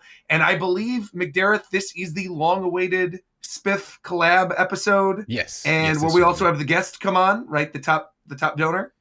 So that'll be yeah. good. So we're going to have that. We'll be talking about what else will be out by that point. Kirby in the Forgotten Land, Metal Gear Solid Delta, Shinobi. There's going to be a lot of stuff. But until then, thank you all so much for watching. If you haven't already, please leave a 5-star review over on Spotify or Apple or wherever you listen to our show. And of course, if you're not already, please subscribe to the Japan Time Podcast YouTube channel. And one last very special thing I'd like to ask all of you, please go subscribe to Tito's YouTube channel. It is the only one that has under 1,000 subscribers, and really it is a hindrance on our media kit. I'm not kidding. Please go subscribe to Tito's thing. It's going to look good. So go subscribe to Tito's YouTube channel. Mike has more on his YouTube channel than Tito does. So go follow Tito's YouTube channel. We'll be back in 2 weeks. Like, comment, subscribe. And until next time, we'll talk to you guys later. Bye-bye, everybody.